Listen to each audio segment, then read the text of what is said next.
matchmaking, we say it is like a self-development process in and of itself. Yeah, it didn't matter because she knew it was the worst thing for me to be around this man. Yeah, exactly. So, I started to choose relationships where that reflected back to me all of these negative, on the shame and the negative beliefs that I had acquired. The authoritative figure on this that we should listen to, it would be you because you've gone through it. I have walked through.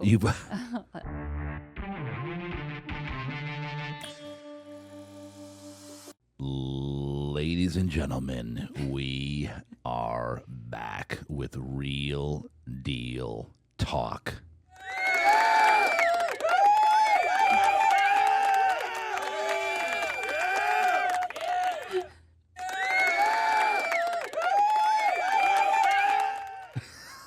I cannot get enough of the sound effects. Amazing.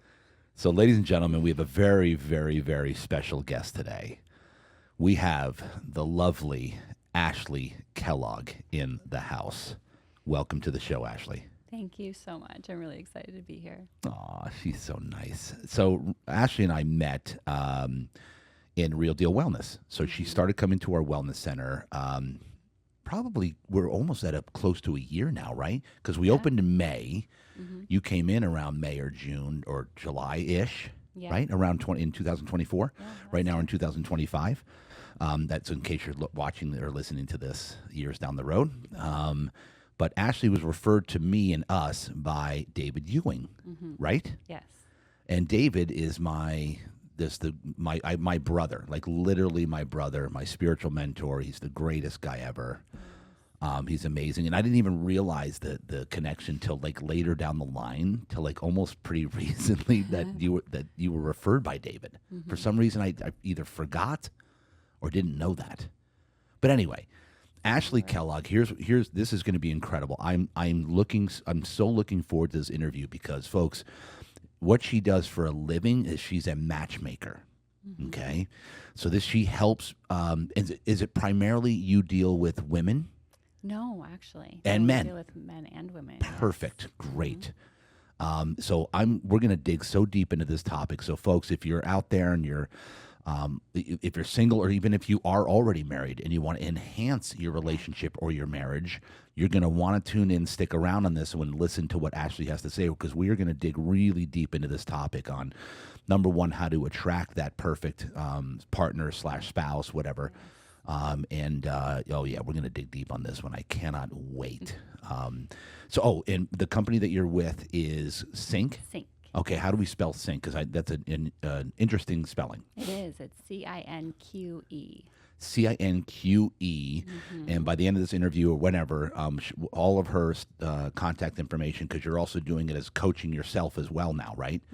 Like, now, what would you categorize the coaching as? Is it like relationship coaching, matchmaking coaching? Like, what would you categorize because you're doing this also as your own coach, as also being with the business, but on the side, you're a coach. Yeah. So how would you categorize or describe your coaching? Yeah, I would say relationship coaching, preparing yourself for a healthy relationship.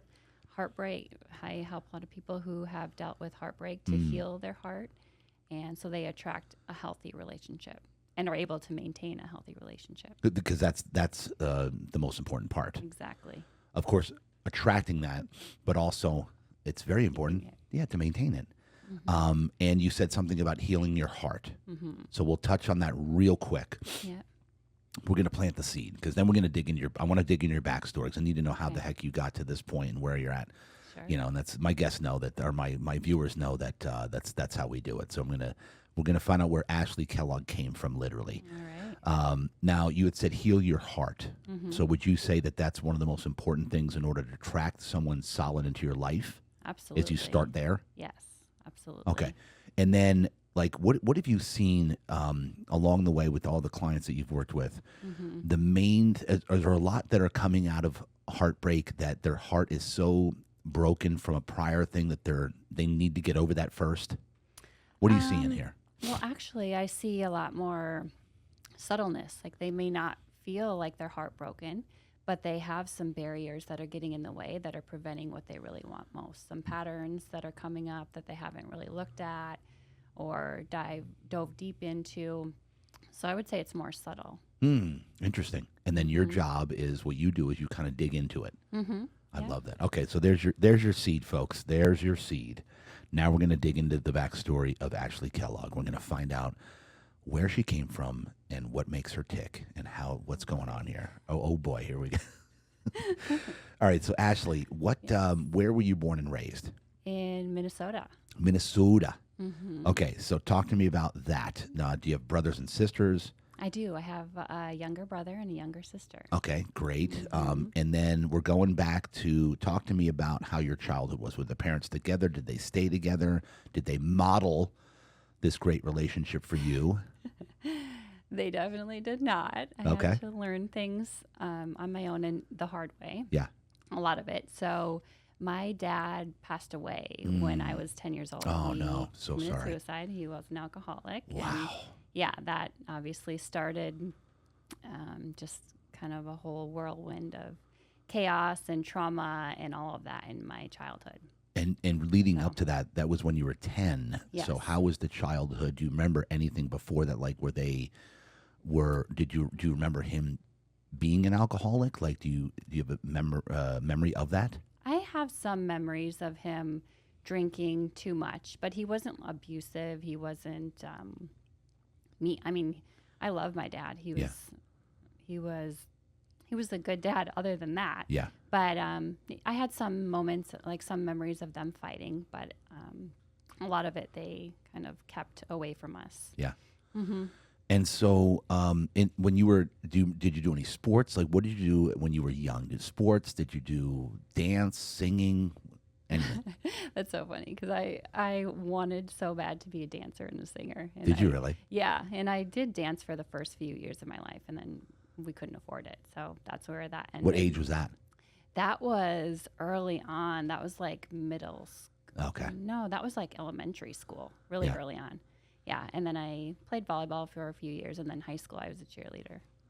Yeah, because dance is super expensive. I'm learning that now. Yeah, oh Because yeah. my daughter, it's like I'm seeing the charges coming on the credit card like every other 48 hours or so. Yeah. It's like another 500 here, 500. I'm like, what is this for? Oh, costumes. Yeah. Costumes? Didn't I just pay for costumes? Yeah, but that was for the other. Anyway. Yeah. Yeah, the pain. Anyway, okay, so up till 10, do you remember anything that went on before 10 years old, before this traumatic event, like this very unfortunate thing that happened? Anything else in the childhood that you can pinpoint that happened of a turning point? Not really. And then, I don't. So then when this happened, was this just a shock? Was it? I can only imagine. It was. Yeah, it was definitely a shock. And I think that, well, I lived in a very small town where everyone knew. And it was just, for me, that was like a turning point where I felt like it just put a label on me that there was something wrong with me, that something that crazy happened to me. And I don't think that I carried around any guilt that it was my fault, but I definitely feel like I started to carry around a lot of shame from it. Wow. And was your mom just shocked? Oh yeah. She was shocked, but there was definitely some addiction there, a lot of addiction there. Yeah, that she had dealt with. So. Oh, did she also have was she also drinking? Was she? I don't think that we didn't see that from her perspective, but there's both sides of. When there's addiction, the other partner has some role in it, right? Also, in some way. Yeah, and she was. I would say that she was kind of more of a detached mother. It wasn't like a real nurturing childhood. Where were you when you heard the news? Were you at school? Do you remember this moment vividly? I do. Yes. Do you mind digging into it a little bit? Sure. Yeah, we were at our cousin's home because my mom had removed us from that home. Oh. And she did. Yes, because of the addiction. And how long prior? It was maybe a few weeks to a month. Oh, and wow! Because it got bad to where he was just. Yeah, he wasn't staying in treatment. She had gave him an ultimatum that he needed to go to treatment, and he wasn't staying in treatment. So we left to go to my grandparents' house. And she pulled you out. Yeah, and that was kind of the catalyst for him. I mean, I just can't imagine. Obviously, he didn't want to live without his kids. That's the only way that I can wrap my mind around it, because it actually happened on my sister's birthday that he committed suicide. So that's a whole other, yeah. But And so you were at whose house did you say you were at? Your cousin's? Or your... my cousin's house, yes. Mm-hmm. And then how did you hear the news? It was a family member. I don't know who told us, but they came in and told us, and it was just very shocking, like almost surreal, like not real, and just it was October. It was very cold. I just remember having to go to school in shorts because we didn't even have the right clothes. I don't know. Oh my gosh! Wow. Mm-mm. And what did you like? So they came in the home. You were in the home. Mm-hmm. So you were in that home when someone told you. Mm-hmm. And what did they say? Like, how did they tell you? Like, what did he do? How did he do it? Well, he had a gun. He shot himself. Oh my gosh. Wow. I don't know. I don't even remember exactly how they told us. They just said, your dad is gone, and we're sorry. This is going to be a difficult time, but we have to move forward. And he had some issues. This isn't your fault. That type. Wow. How did your mom react? I mean, she had friends around her, and it was very difficult. I just remember her like crying a lot,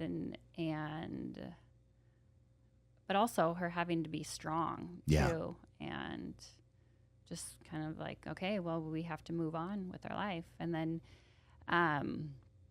she also, I think she was encouraged by other people and just grew up like you always need a man in your life to take care of you. So she was remarried within a year. Oh, really? Mm-hmm. Yeah.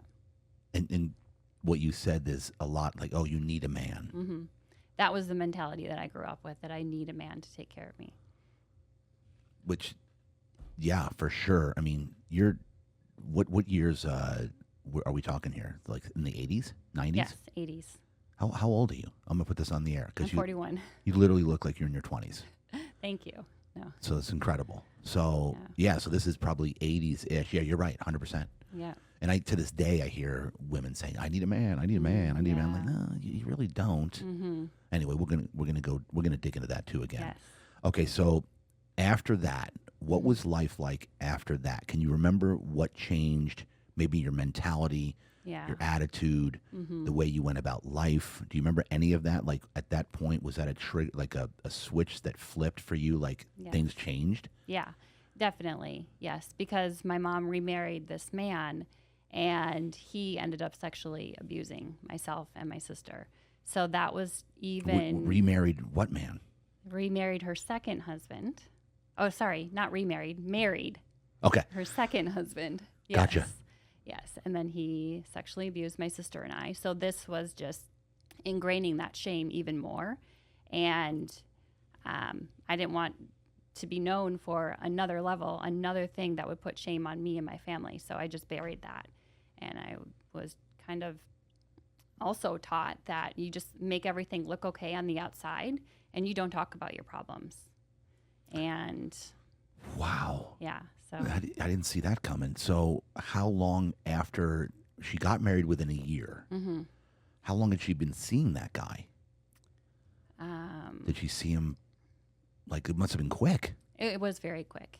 Yeah, they met probably within a few months after my dad and died. So what you're saying is then you're all living together. Mm-hmm. And when did the abuse start happening with you and your sister? After they were married.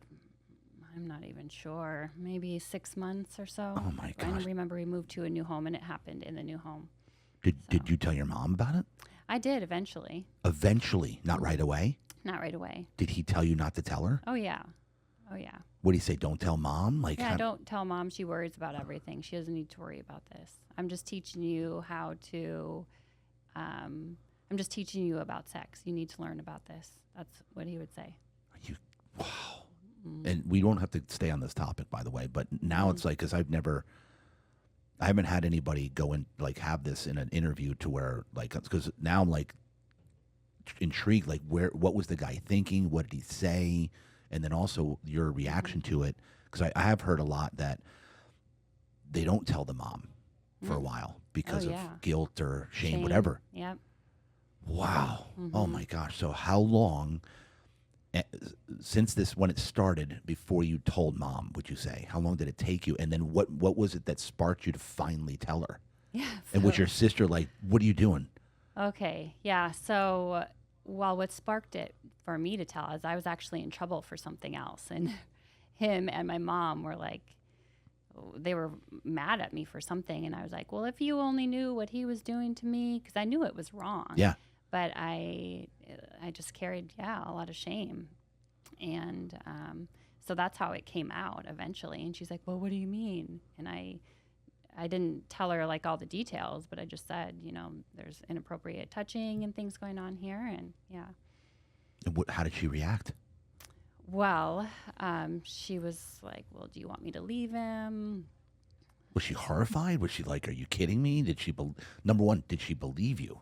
I don't know if she really did, because in my mind, I have a child now. If she, well, see, it's just a different mentality. She says that she believed. And also, she put it on me on whether she left him or not. She didn't leave him at that time. She would check in with me periodically. What did you say? Yes, I want you to leave him? I was like, no. I said no. Or I said, I don't know, Yeah. Wow. Because I didn't know. I didn't want something else to bring negative attention to our family, is where my mind was at. That was like the first thing you were thinking of. Mm-hmm. Yeah. Isn't that crazy? Mm-hmm. Like, was the perception and what are people going to think about you? Yes. That's what drives our whole lives. Yeah. Is what are people thinking about me, no matter what they do? Mm-hmm. It's crazy. It is. It's really, yeah. Because look how terrible that situation is. And all you were worried about is, well, what are people going to think about our family? Right. Which is human nature. Mm-hmm. It's incredible. It is. So did he admit it at that point? Like, what happened when you kind of said, hey, he did this? Did he know that you mentioned that to mom? Yeah, he was right there. And so did he deny it? He did not fully admit it. He definitely did not fully admit it and tried to downplay it. What did your sister do at that? How much younger is your sister than you? She's 2 years younger than me. What was she doing at that? Was she in the room at that point? No, she wasn't. Yeah, and I don't want to speak too much for my sister. Yeah. But she did not admit to it for a long time. Okay. So he had really groomed her. Yeah. Yeah. Wow. To not say anything. And then at that point, so he didn't fully admit to it. Mm-mm.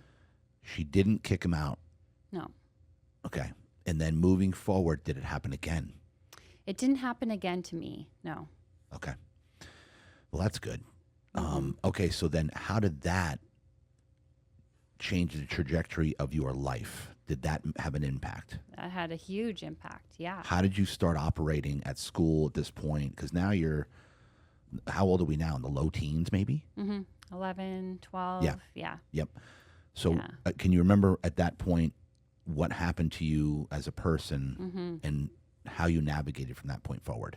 Yeah, very much out of victim mentality. I was very shy and insecure, and I just tried to keep it together on the outside and felt literally like I was dying on the inside. Like if people only knew what I was going through, and just like I felt like I was the only one who had experienced something so traumatic and no one could possibly understand it. So I didn't feel like I could tell anyone or share that with anyone. Wow. So you literally told nobody? I mean, eventually. Like friends at school, anybody? It eventually came out with my cousin and a high school boyfriend. I started to have nightmares in high school about it. So I told my mom, and we went to therapy and all that kind of stuff. But I didn't tell anyone for a long time and told very few people. And then so when you originally told mom about this, your cousins knew at that point or no? No. No. Mm-mm. And so your family didn't tell anybody else outside the family at this point? Mm-mm.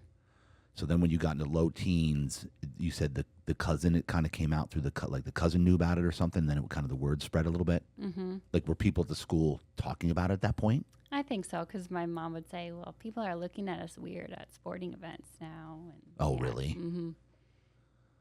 Wow. Yeah, so people knew about it. Yeah. But And then did she stay with this guy for a long time, forever? yeah, until we were in college, and my sister finally shared, and we pressed charges, and he went to jail. This was now, wow. I have goosebumps. So now you went to college. Mm-hmm. Your sister finally blew the whistle Yep. when she was in college. Yes.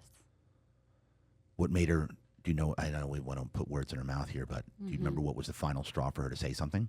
I think she was just really struggling emotionally with it. She couldn't hold it in anymore. Like had been significantly and traumatically like defiled, and she needed to do something about it. I mean, my mom was still married to him at that point, and it was just a secret, something that we had essentially ignored and buried.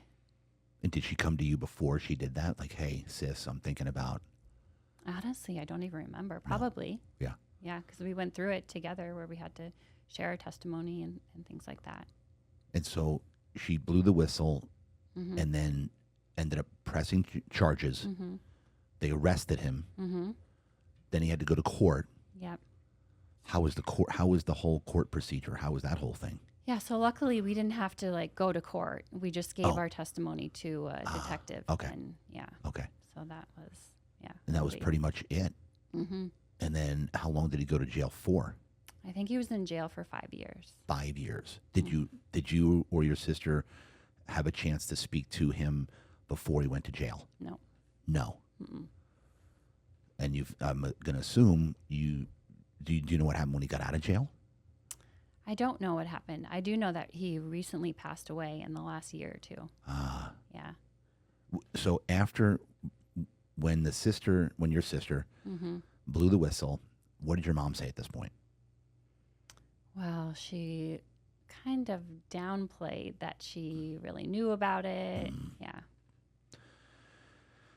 And how did she feel about him going to jail? Did she have any feelings on that? Was she? Well, she decided, well, he should go to jail. That's terrible what he did to you. And that's when she kind of owned it more, I would say. Okay. How's your relationship with your mother to this day? We didn't talk for a long time. And After that? Well, on and off, periodically. We went through time periods where we didn't talk, and then where I would forgive her and try and rebuild that relationship. But I didn't really have a good sense of how to set boundaries.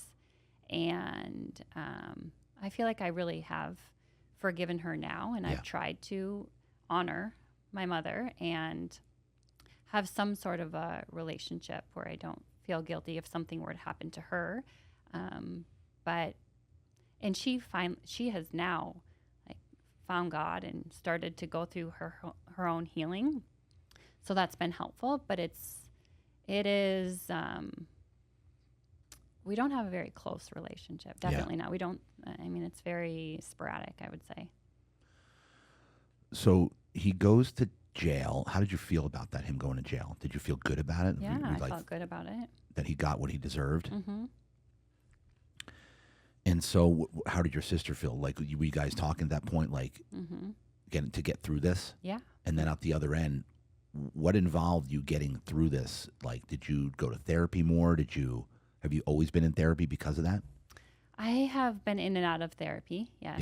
Yeah. And then, so after, but when he got out of jail, do you remember, were you nervous? So that was in Minnesota. So I wasn't as nervous. My sister, I'm sure, yes. Yeah. She was nervous. She was nervous because she was. Because you were already here in were you already here in San Diego at that point, or not? I moved to Vegas for 7 years, and then I've been here for 10 years. So. Okay, got it. Okay. All right. So, what brought you to Vegas? I just wanted to get the heck out of Minnesota and the cold. So as soon as I graduated From college, I moved. And this is where you got your bachelor's? I got my bachelor's in Minnesota. Minnesota. And my master's in Minnesota. And your master's. What was your master's in? Addiction counseling. Addiction counseling. Yes. Okay, so then I'm assuming this childhood of living with this person had a lot to do with the major that you chose? Yes. Is that correct? Absolutely, yes. Wow. Yeah. Well, that's interesting. Yeah. And so you got your master's there. And then it was right after college that you went to Vegas. What made you choose Vegas?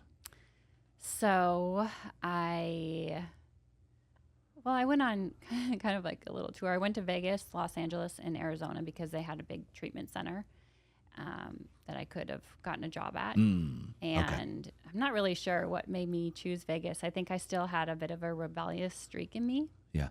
And it was less expensive than LA. And I don't know, I just chose Vegas. It seemed, yeah. In college, getting your master's, anything happened there? Did you meet anybody? Any boyfriends? Yes. Okay. Yeah. So, well, growing up, my mom was very strict too. Yeah. So when I went to college and with everything that had happened, I had really disconnected from my body, and I saw my body as the only way to get love. Like, that was how I knew to connect with men. I didn't know any other way. And, I grew up it was strict. So when I went to college, it was like, oh my gosh, I'm free. And I was drinking and just like not honoring my body. So that was I was a mess in college. Yeah. Yeah. But you did well grade-wise? I did okay. And I did enough to get a degree in social work and psychology. Yeah. Wow. And so you went on this thing where you just were not honoring to your body at that point. You were just looking to get love in any way. Yeah. Yeah. Quite common, actually. Yeah. Unfortunately. And so, okay, so then you get done with college, you go to Vegas. And now talk to me about Vegas. What happened there? Yeah. So Oh boy. I had just graduated with my master's in addiction counseling. I moved to Vegas, and I really thought that I had like prevented myself from becoming an alcoholic or an addict because I had all this knowledge now of addictions and the 12 steps. But I moved to Vegas, and then a month and a half later, I actually got a DUI. And so I'm like, okay, well, there goes that career path. Wow. So, yeah. And then that just it really added a whole nother layer to the shame. And I think I really came into the agreement spiritually with the enemy. And it was just like a continuation of a negative spiral. So even though you got the DUI, you kept drinking, kept partying. What were you doing? You going to clubs? Like, what was the MO? Yeah. Clubs, yeah. Clubs, yeah. And were you working in a job at this point? I was. So I was going to school further. I wanted to get my PhD in psychology, but I stopped going to school when I got the DUI. And then I just started working, doing like cocktail serving jobs and just different jobs there. I transitioned into that. And were you working on the strip at like doing cocktails? Where were you working? Yeah, I worked on the strip. I worked at a nightclub I did promotions for a little while, and then I worked at a few places off the strip too, casinos. Yeah. And then from there, okay, you're there 7 years. So did you just do 7 years of hanging out, partying, or did you get another was the job good? Were you loving the job? I didn't love the job. I would say that I thought that was my only option at that point. Oh, wow. Yeah. And then after about 3 years, I met someone and got into a relationship, and he was actually a police officer. So I stopped doing I would say I stopped the whole partying, and that's when I was like, okay, I need to grow up here. I got a job in social work, and in Vegas? In Pahrump, actually. An hour outside of Vegas. Yeah. Yeah. And was that where he lived? No, he lived in Vegas. Oh, he did? Mm-hmm. Okay. So how did that relationship go? It's so interesting because in high school and even in college, I did have 3 relationships that were actually very healthy. Yeah. And I could have married any one of them, and they would have been really great husbands and healthy relationships. But Did you say high school you had a relationship too? I did, for 5 years, on and off. 5 years? Yes. Wow. Mm-hmm. Solid. On and off. I don't know. Okay. Yeah. This interview is brought to you by Real Deal Wellness. This is my wife and I started a wellness center about a few months ago, and this is a big deal because we're making wellness affordable for everyone. That's the mission here. We offer red light therapy, cryotherapy, infrared sauna, compression therapy, halo therapy, which is dry salt therapy, at a price that's never been seen before in the wellness industry. It's a membership-based business. You join, you have unlimited access to our center for less than $100, $99 a month, Real Deal Wellness. Come down, join the club, join the mission. Let's go. Okay. Yes, but then I went through all those other experiences, and the shame just kept growing. And then I started to choose relationships where that reflected back to me all of these negative, all the shame and the negative beliefs that I had acquired. So that relationship in Vegas was not healthy. And then my relationships, after that until recently have not been healthy. They've been very toxic. And then so how was the one in Vegas not healthy? Well, how would you categorize that? I'd say just emotionally how he spoke to me was not healthy. I would say I was definitely codependent and just I didn't have any sense of who I was or my own worth. I couldn't stand up for myself. And explain codependency, because it comes up a lot. People talk about it. But what does that mean exactly? Well, you get your worth. You need people to treat you a certain way to feel a certain way. Yeah. You don't have a sense of identity. Like your own identity, your own individualism. Yes. Yeah. Mm-hmm. And then how did that move on? How did you move on from that relationship? Do you remember? Yeah, I mean, we had broken up a few times, and then finally he was just like, okay, I'm done with you. This is over. And I had to move on. It was a really difficult heartbreak. So wow. I had to. And that was in Vegas. So did that spark you to leave Vegas? I was still in Vegas for about a year after that. How did you feel after that breakup, by the way? I mean, it was really difficult for about a month or two, and then I just started to dive into, well, the mindset that I had to heal was not healthy, but it was like, oh, I'm going to prove that I don't need you, and I'm going to be even better and look even better, and you're going to regret letting me go. That was the mindset. So I dove into self-development, but it was not from a healthy place. Not with the healthy reason for it. It was more to spite. Yes. And to prove somebody wrong. Yes. That's interesting. So how long did that little thing last where you were trying to just spite him, and like where did that lead to? Well, I mean, I felt really good and I was healthy, and then I started doing the dating apps, and that's when I connected with my son's father.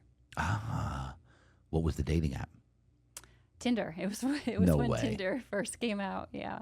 No way. Yeah. Okay, so then you met your son's dad. Yeah, I dated for probably like a year before I met him. Yeah. He was in California. Oh, he was. Yeah, and I was in California for a friend's wedding, and we connected on Tinder.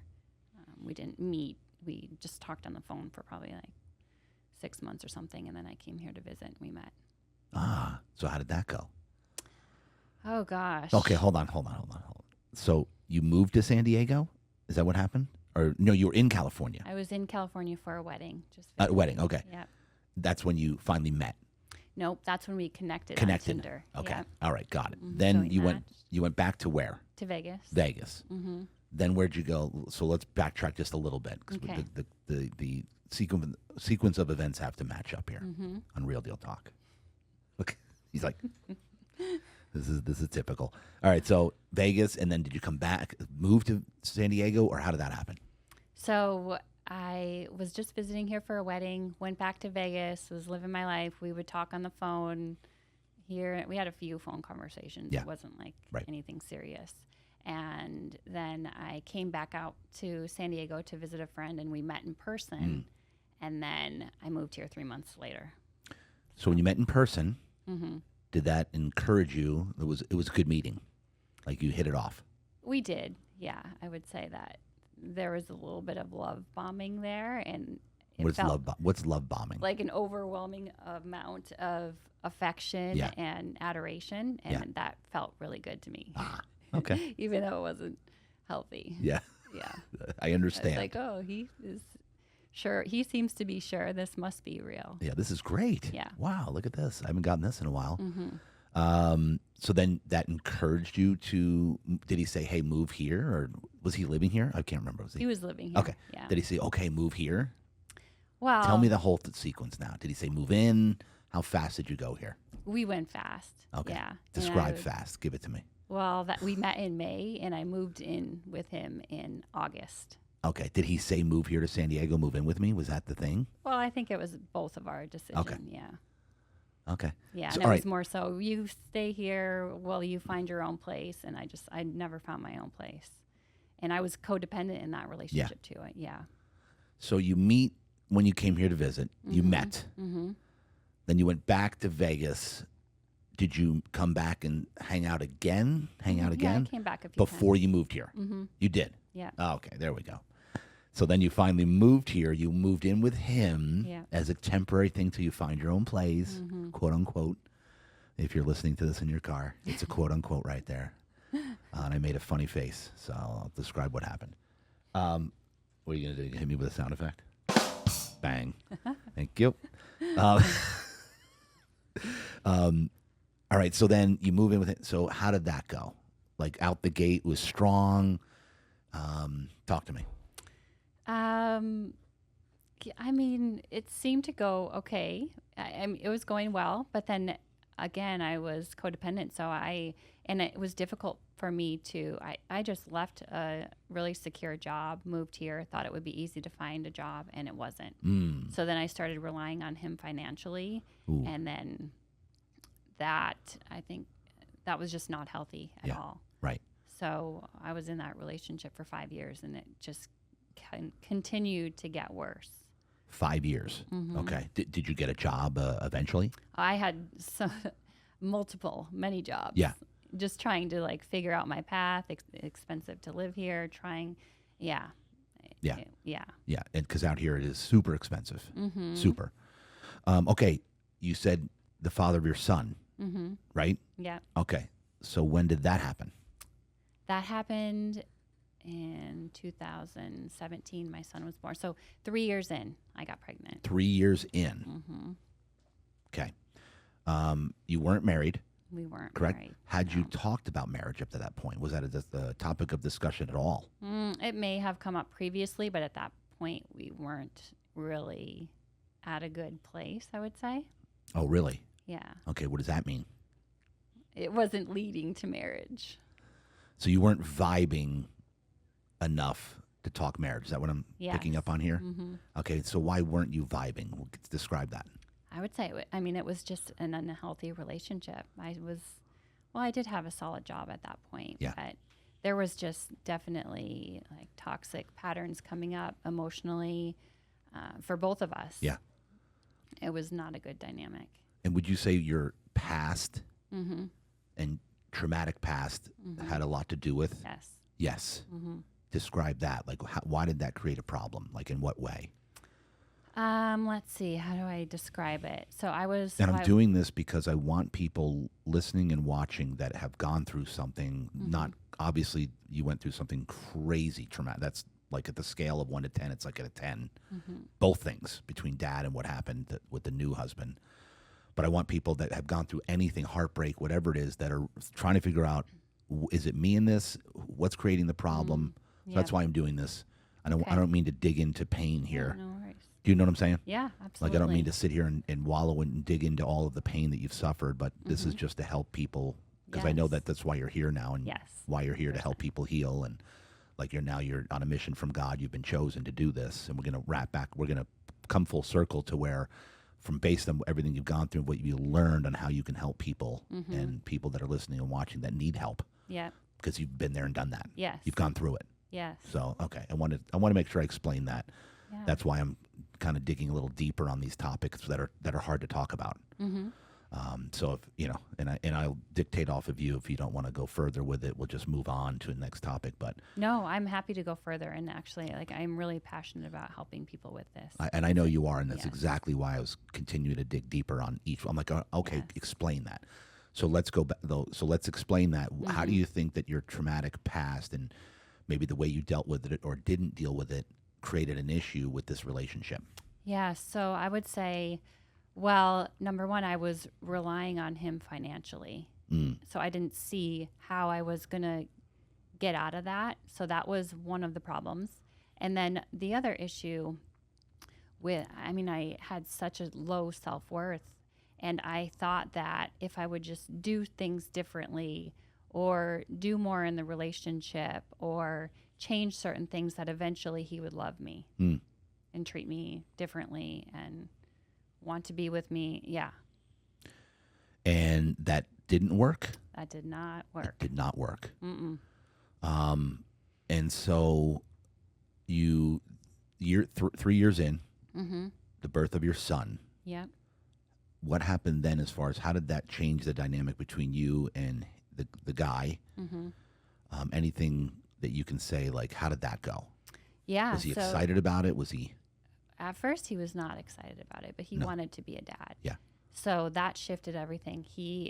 There was a mental shift for him. Yeah. Where he was like, okay, well, this is a situation. We're gonna run with it. And he proposed to me. We were engaged, and then we were starting to talk about marriage. Yep. And things did change, and it did start to be healthy there. We were both very excited to be parents, and it's a beautiful thing to have a child, to be pregnant, everything. It is. Yes. It's very special. Yes. If you are blessed enough to be able to have children, there's no bigger blessing in the world. Yes. None. Okay, so then where did it continue? That didn't continue, like the vibe didn't continue, like, because you didn't stay together, right? You didn't end up getting married. No. What prevented you from getting married? What did you say? What point were you both like, I don't think this is a good idea? Yeah. So, well, he was in the process of starting a company at that point, and that was very stressful for him. And I didn't really know. I did the best I could to support him, but I didn't really know how best to do that. And, I don't want to speak too much for him, but there were definitely some emotional challenges that come with that. And He was starting his own business? Yeah. Yeah, I know that. Yes. Yeah. Yeah. So that definitely brought stress onto the relationship. And, Charlie was born. How'd you pick the name? It's a family name on his side. Oh, really? Yeah. Oh, on his dad, side? Yes. Oh, that's nice. Yeah. Was the dad also Charlie? No, his middle name is Charlie's middle name. Oh, okay, gotcha. Okay, so Charlie's born. And talk to me about just what happened in your life at that point, like your focus. How did you feel? Yeah. What did that do for you as a woman at that point? Yeah. So, I loved being a mom. It was really, and I got to be at home with Charlie for the first few years of his life. So that was incredible. That's great. Yes, it really was. Yeah. But there was still something within me where I didn't feel complete. I felt like I needed to achieve success in the world to be of value.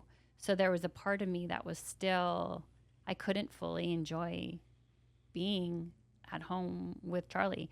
Although I absolutely did, and it was a beautiful thing. But there was just something missing. Interesting. Because I feel as though if you've got a solid relationship with your husband, and there's a beautiful kind of a sense of your own individuality, even though let's say he's the one supporting the family. It's a whole nother ball game, because then you feel really comfortable staying at home with your child, and right, usually. Yeah. So, but it's interesting that something you had was like, something's not.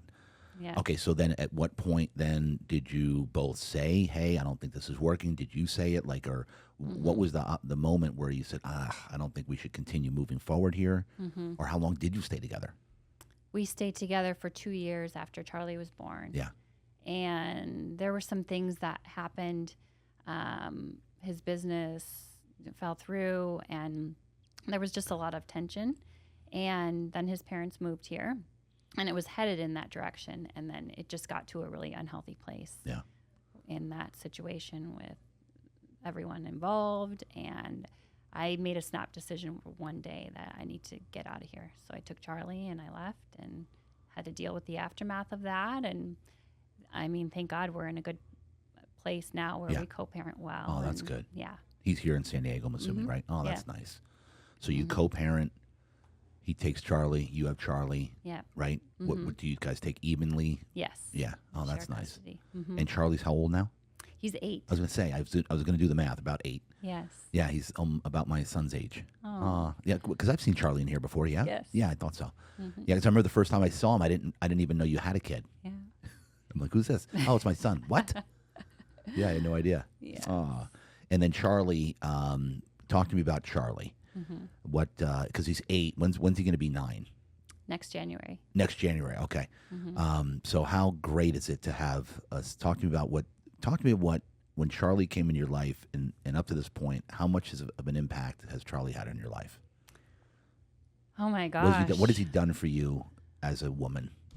He has given me, a new reason to live, because at certain points it's like, well, what is this? What's the purpose of all of this? Yeah. And what's the purpose of fighting to go through all this healing? Well, he has given me a reason to fight. If I can break off all of these generational patterns and trauma and curses and all of that, so that he doesn't have to deal with that, then put me in. I'm here for it all. Yeah. So he's definitely given me like a reason to live and to fight for all of that. And then even just in the daily, like, he helps me be present. I was so stuck in survival for so long. Yeah. So stuck in my head and trying to prove myself and trying to just stuck in survival. And he's really helped me to slow down and be present and just have a sense of joy. Like, anytime I'm in my head, I just will pause and stare at him and just like marvel at who he is. And it's so incredible. I love it. So parents that are listening and watching, you understand what she's saying. And so those that aren't parents, like, when you have a child, here's the thing that they do for us. Because my daughter got me through the hardest time of my entire life. And she doesn't even know it. She was like 2. Wow. And the reason was because of what you just said. I would come home. I was going through a really rough time we had a furniture store. This was like 12 years, whatever, 12 years ago-ish. And it was awful what I was going through. And I didn't think we were going to make it. But the only reason I got through was every night I'd come home and Jacqueline, she was 2, and they don't know anything's going wrong. Mm-mm. And what's a child's energy? And it's called pure bliss. Yes. Their whole life is bliss. They don't know, like, who am I playing with next? What toy am I playing with next? The world, there's nothing wrong in the world. That's what children bring to us. Yeah. Is because we're going through all these things, these trials, these tribulations, these horrific things. And I would come home and I would just hug her for 2 hours, watching TV, and I would just cuddle with her for that 2 hours with a pure bliss energy going through me that nothing's wrong in the world. And that's what got me through. Beautiful, yes. So exactly what you're saying is there's just the child's energy. This is the way it should be, though. This is the way we should all be living, with joy, pure joy, because we're going to be gone someday. None of this really matters other than the relationships, the experiences, the moment. And I loved what you said about that because that's exactly what children do for us. They're a blessing. They are, yes. And then does Charlie know the impact he's making on your life? Does he have any idea, you think? I don't know. I have good conversations with him and try and explain to him and try and help him build his relationship with the Lord and just tell him how grateful I am for him. But I'm sure he doesn't fully comprehend that. There's no way to. And so speaking of the Lord, when were you always, I hate using the word religious because with our church, we poo-poo religion because religion means like this. And with us, it's spirituality. So when did you become one with God and following Jesus? When did that happen? Yeah, so I grew up going to church, but I never knew anything about having a relationship. It was just about going through the motions. That's what everyone did. Right. And so when I went off to college, I stopped doing all that there was a period in Las Vegas after I started dating that man and going through my self-development journey where I started going back to church.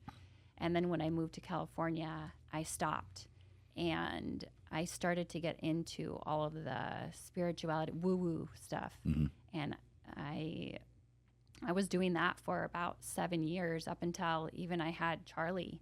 And that just kept bringing me deeper and deeper into, I felt like I was constantly searching for something that I was not finding. And I felt like I had to do it all on my own. Like I wasn't doing something right. Yeah. And I was doing like crystals and psychics. And is that what you mean by the woo-woo stuff? Yes. Mm-hmm. How did that happen? I got exposed to it, like A Course in Miracles, and I got exposed to it when I moved to San Diego. And I'm naturally a seeker. Like I love to learn. I love to try and work on myself and better myself. So I just kept going deeper and deeper and following whatever was on my path in that regard. Yeah. And were they tied with the church? Like, how did that tie in no. with? No. No. Oh. No. So I stopped going to church and I saw it just as a religious thing and like so restrictive. Gotcha. And so which is what a lot of people, let me break here. Mm-hmm. What you said, a lot of people think that's what religion is. Mm-hmm. Folks, it is not. No. It's not supposed to be that way, in my opinion. No. I grew up the Catholic. You stand, you kneel. You stand, you kneel. You stand, you kneel. You can't do anything. It's like you can't do this. You can't do that. It was like just rules. That's religion. Mm-hmm. So what you're saying is, and this is what a lot of people think that religion is, it's not, folks. Proper spirituality, when you're truly running with God and Jesus, is becoming the best version of yourself. Yes. And serving others. Absolutely. Done. Yes. Done. Yes. Okay, go.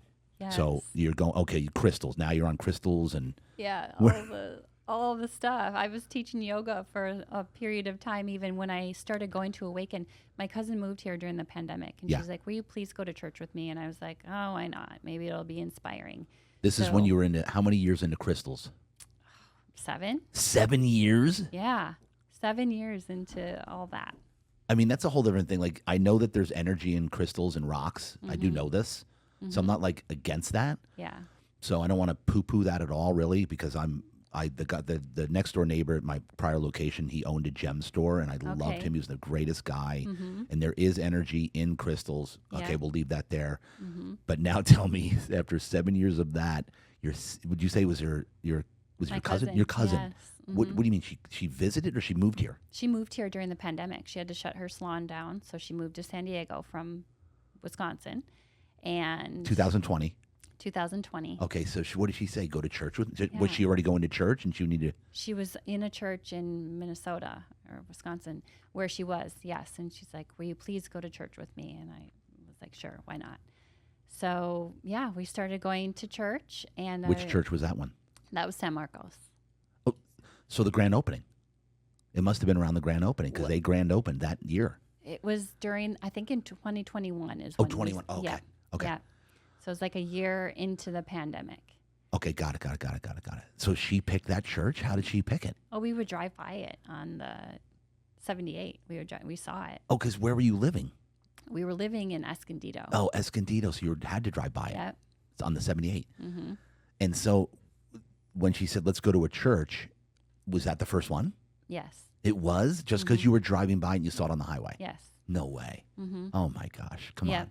Yeah. All right. So she says, let's go there. Let's go there. Yep. It was January, the beginning of the year. So they had the whole Vision Sunday. Yeah.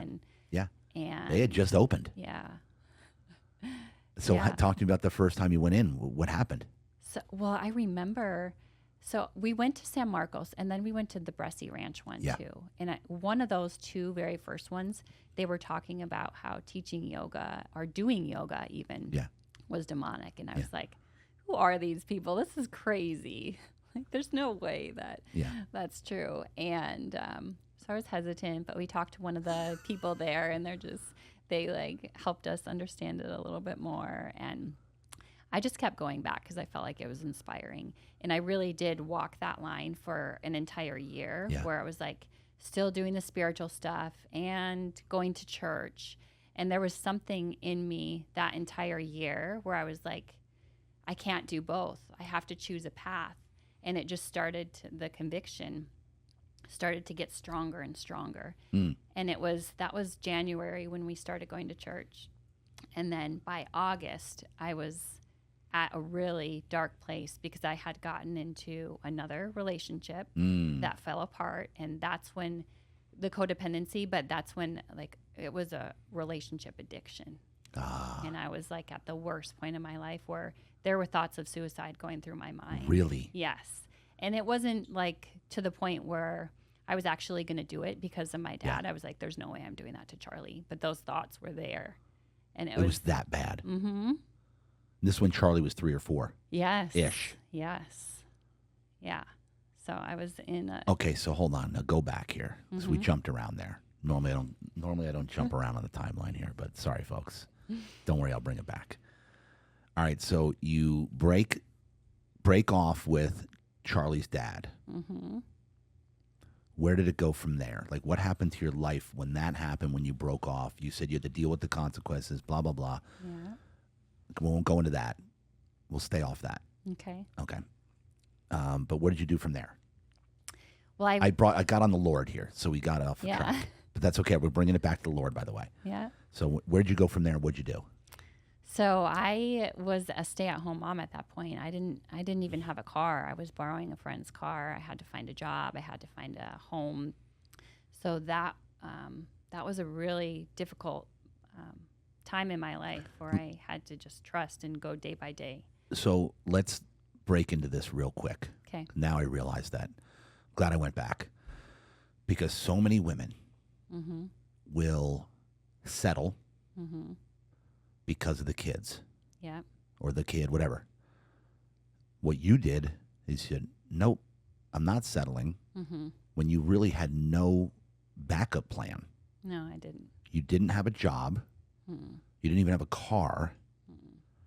Ladies listening to this podcast, watching, listen to what we're talking about here. Because so many of you are staying in relationships that are not serving, let's just use a nice term, not serving you well. But you're staying there because you don't think you have any other option. So Ashley, take it from there. You stepped out on a freaking limb. Like how did you even have the guts to do that with like no backup plan? And how did you pull it off? Yeah, I mean, my brother had just moved here, so thank God I had him, and I had some really solid friend support. But I honestly felt like if I stayed in that relationship, there was going to be a part of me that was just going to die, and that was already dead. And that's not serving my child. No. Kids are so smart and sensitive, like staying in an unhealthy relationship especially. Yes. And where that becomes the model of a relationship in their future, that's not serving them. It's the worst thing you can do. Yes. Yeah. So I really didn't feel like I had a choice, and more so, I had no idea what the future held, but I had an opportunity to leave, and I took it. I felt like I heard from the Lord, like, oh, if you're going to leave, now's your chance. So And this was probably 2019-ish, right? Before the pandemic? Yeah, it was. Right before there. Yeah. And so did you move in with your brother?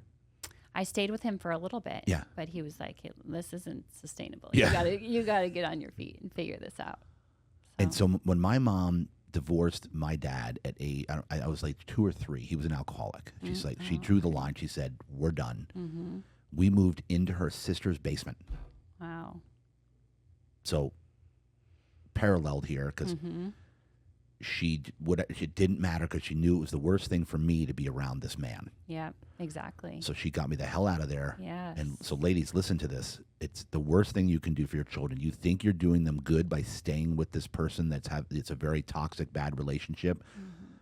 The kids aren't stupid. They feel energy. Energy's in the home. And if it's off and if it's negative, guess what? Your kids, it's not going to fare well over time. No. It's the worst thing you can do. Literally. Yeah.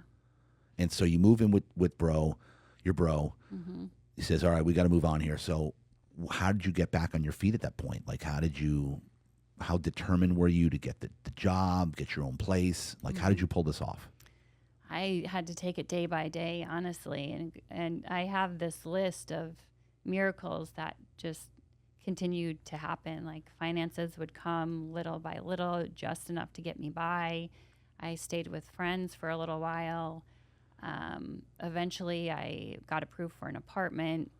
I had another friend who introduced me to someone who helped me get a job. I sold cars for a little while. way. I knew nothing about cars, but that was the job that I had to take. And my friend was even, I was like, I can't do this. And she's like, you need to do this. Like, you need to take the first job you can get. And then he helped me get a car, and then I got a place, and it was just like, yeah, day by day, minute by minute.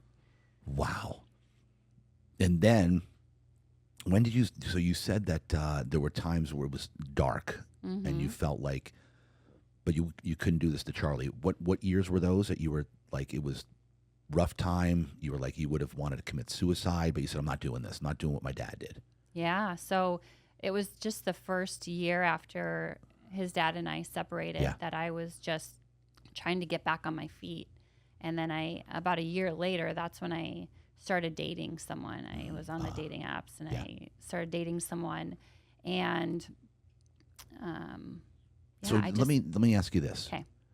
Because you immediately got on a dating app, did you feel at that point that you needed a man to be complete, to move forward, to make it? Like, why did you jump so quick? Talk to me about that, because I know that a lot of women do this. Yeah. So what was your learning experience there?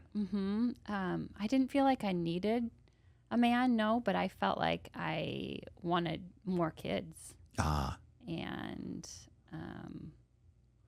I felt like I was in a good place. Like I had gotten on my feet at that point in a job and was doing decently, like making some progress. And I felt like I was ready. And I mean, obviously I wasn't, but yeah, I just felt like I was ready, and I wanted to have kids, more kids. And then, so then you start dating this guy here from the app. Yep. Which app was it? Can we say that? Hinge, I think. Was it Hinge? Oh I gosh, I was just talking to this with one of our employees here, Mia. I'm going to shout Mia out. It's Mia's first shout out on Real Deal Talk. I'm like, what's this Hinged? She goes, first of all, there's not a D. It's just Hinge. So she was showing me she was showing me her profile. So like, funny. she's like my daughter. I'm the exact age of her dad, by the way. It's hilarious. Gosh. Anyway, we're not going to go into that. All right, so you're on Hinged. I'm kidding.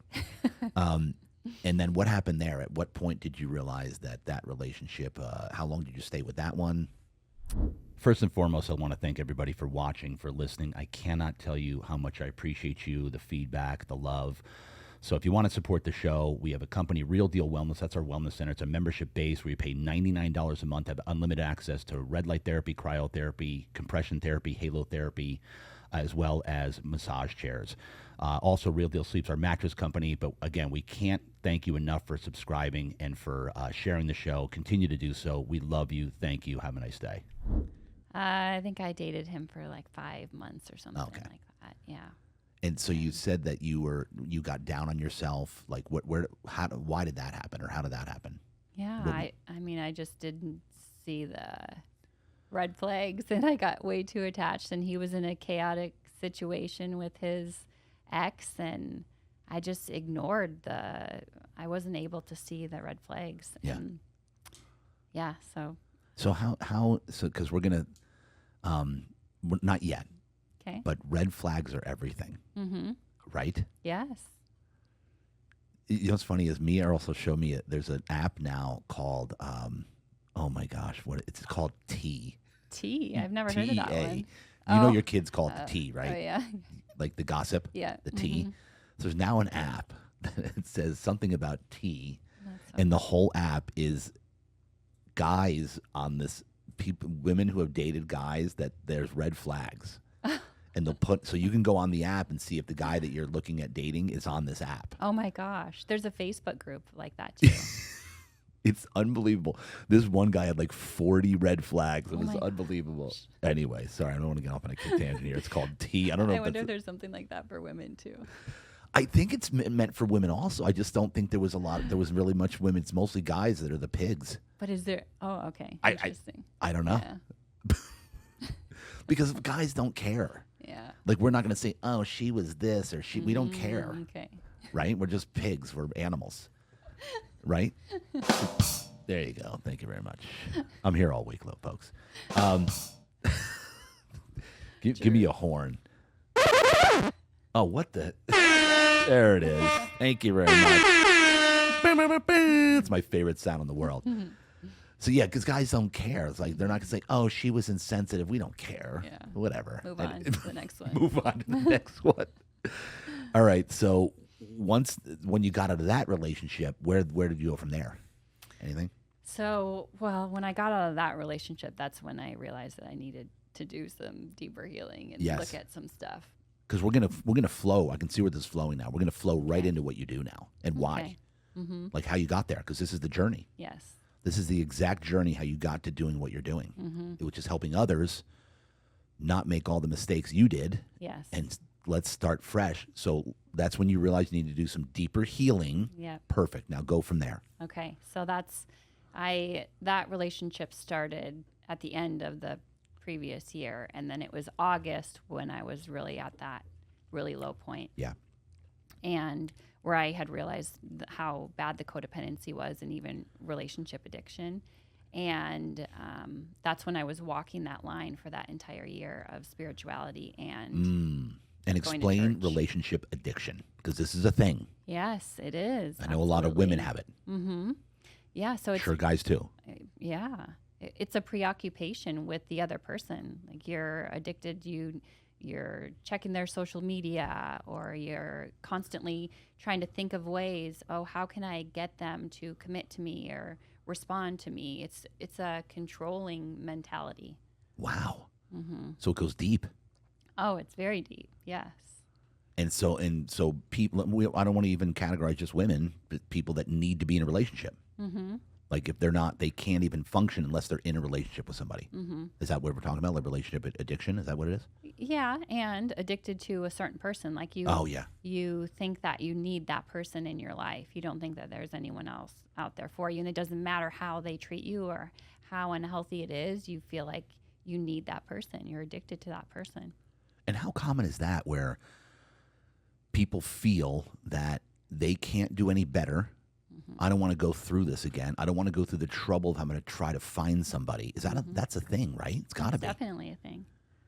Yeah, I'm not sure how common it is. I think it's probably more common than we realize. But yeah, I would think so, especially when you've been either with somebody or married for a long time, and the thought of actually having to like start over or be on your own or must be and that's why most people settle. Yes. And the worst word in the English language, in my opinion, is settle. Is settling with someone that's just unhealthy. Yes. And listen, I know in the Christian way we stick it out, we do, but at the end of the day, you still gotta give it your best shot to make it work. Yeah, and there's a difference between, I think the word settle is thrown around a lot. Yeah. Like people who think they're entitled and they deserve a certain type of person. Right. But there's a difference between settling and staying in a really unhealthy relationship, and that's dangerous. Dangerous. Yeah. And dangerous to their soul. To their soul, to their kids, to their future legacy, all of it. All of it. Okay, so you realized you needed to take a deeper dive, go into that. What did you do? How did you start taking a deeper dive So into healing? Yeah, so that's when I started to really feel the conviction, like I can't keep doing spirituality and going to church. I have to choose a path. Yeah. And let's recategorize spirituality, because spirituality is a good thing. Yes, you're right. Let's call it the crystal. What do we call it? Woo woo. The woo woo. Okay, the woo woo stuff. Yes. All right. So we'll go woo the woo woo stuff as opposed to church and spirituality. Yes. Okay. There we go. Yes. Right, I want to clear that up. Okay. Because Yeah. spirituality is good. It is. Yes. But what you're saying, anyway, the two different ball games here. Absolutely. Okay. All right. Okay. So then you realized that you needed to separate, whatever. Go from there. Yeah. So, well, I just started to really process all of this and was thinking, okay, well, I've been doing this woo-woo stuff for the last 7 years, and it's not helping. Like, this is where it's led me. And I just kept going to church. And then somewhere, I think it was around Thanksgiving, I started watching Chosen. And that's when I felt like I started to actually know who Jesus was and actually understand him and start to develop a relationship with him. And Was that 20 or 21-ish, 2020, 21? that was at the end of 2021. Okay. Because you had started going to Awaken. Mm-hmm. Okay. Yep. Perfect. Yeah, and I remember, when they asked people to raise your hand to be saved at church, that's the first time that I did that and made that decision that, okay, I'm going to commit to this. And it was a really scary decision because I'm like, oh, again, what are people going to think? Oh, that I'm religious and judgmental and all these things. But I can tell you when I made that decision, that's the first time that I felt free of shame that I had been carrying around my entire life. Wow. Yeah.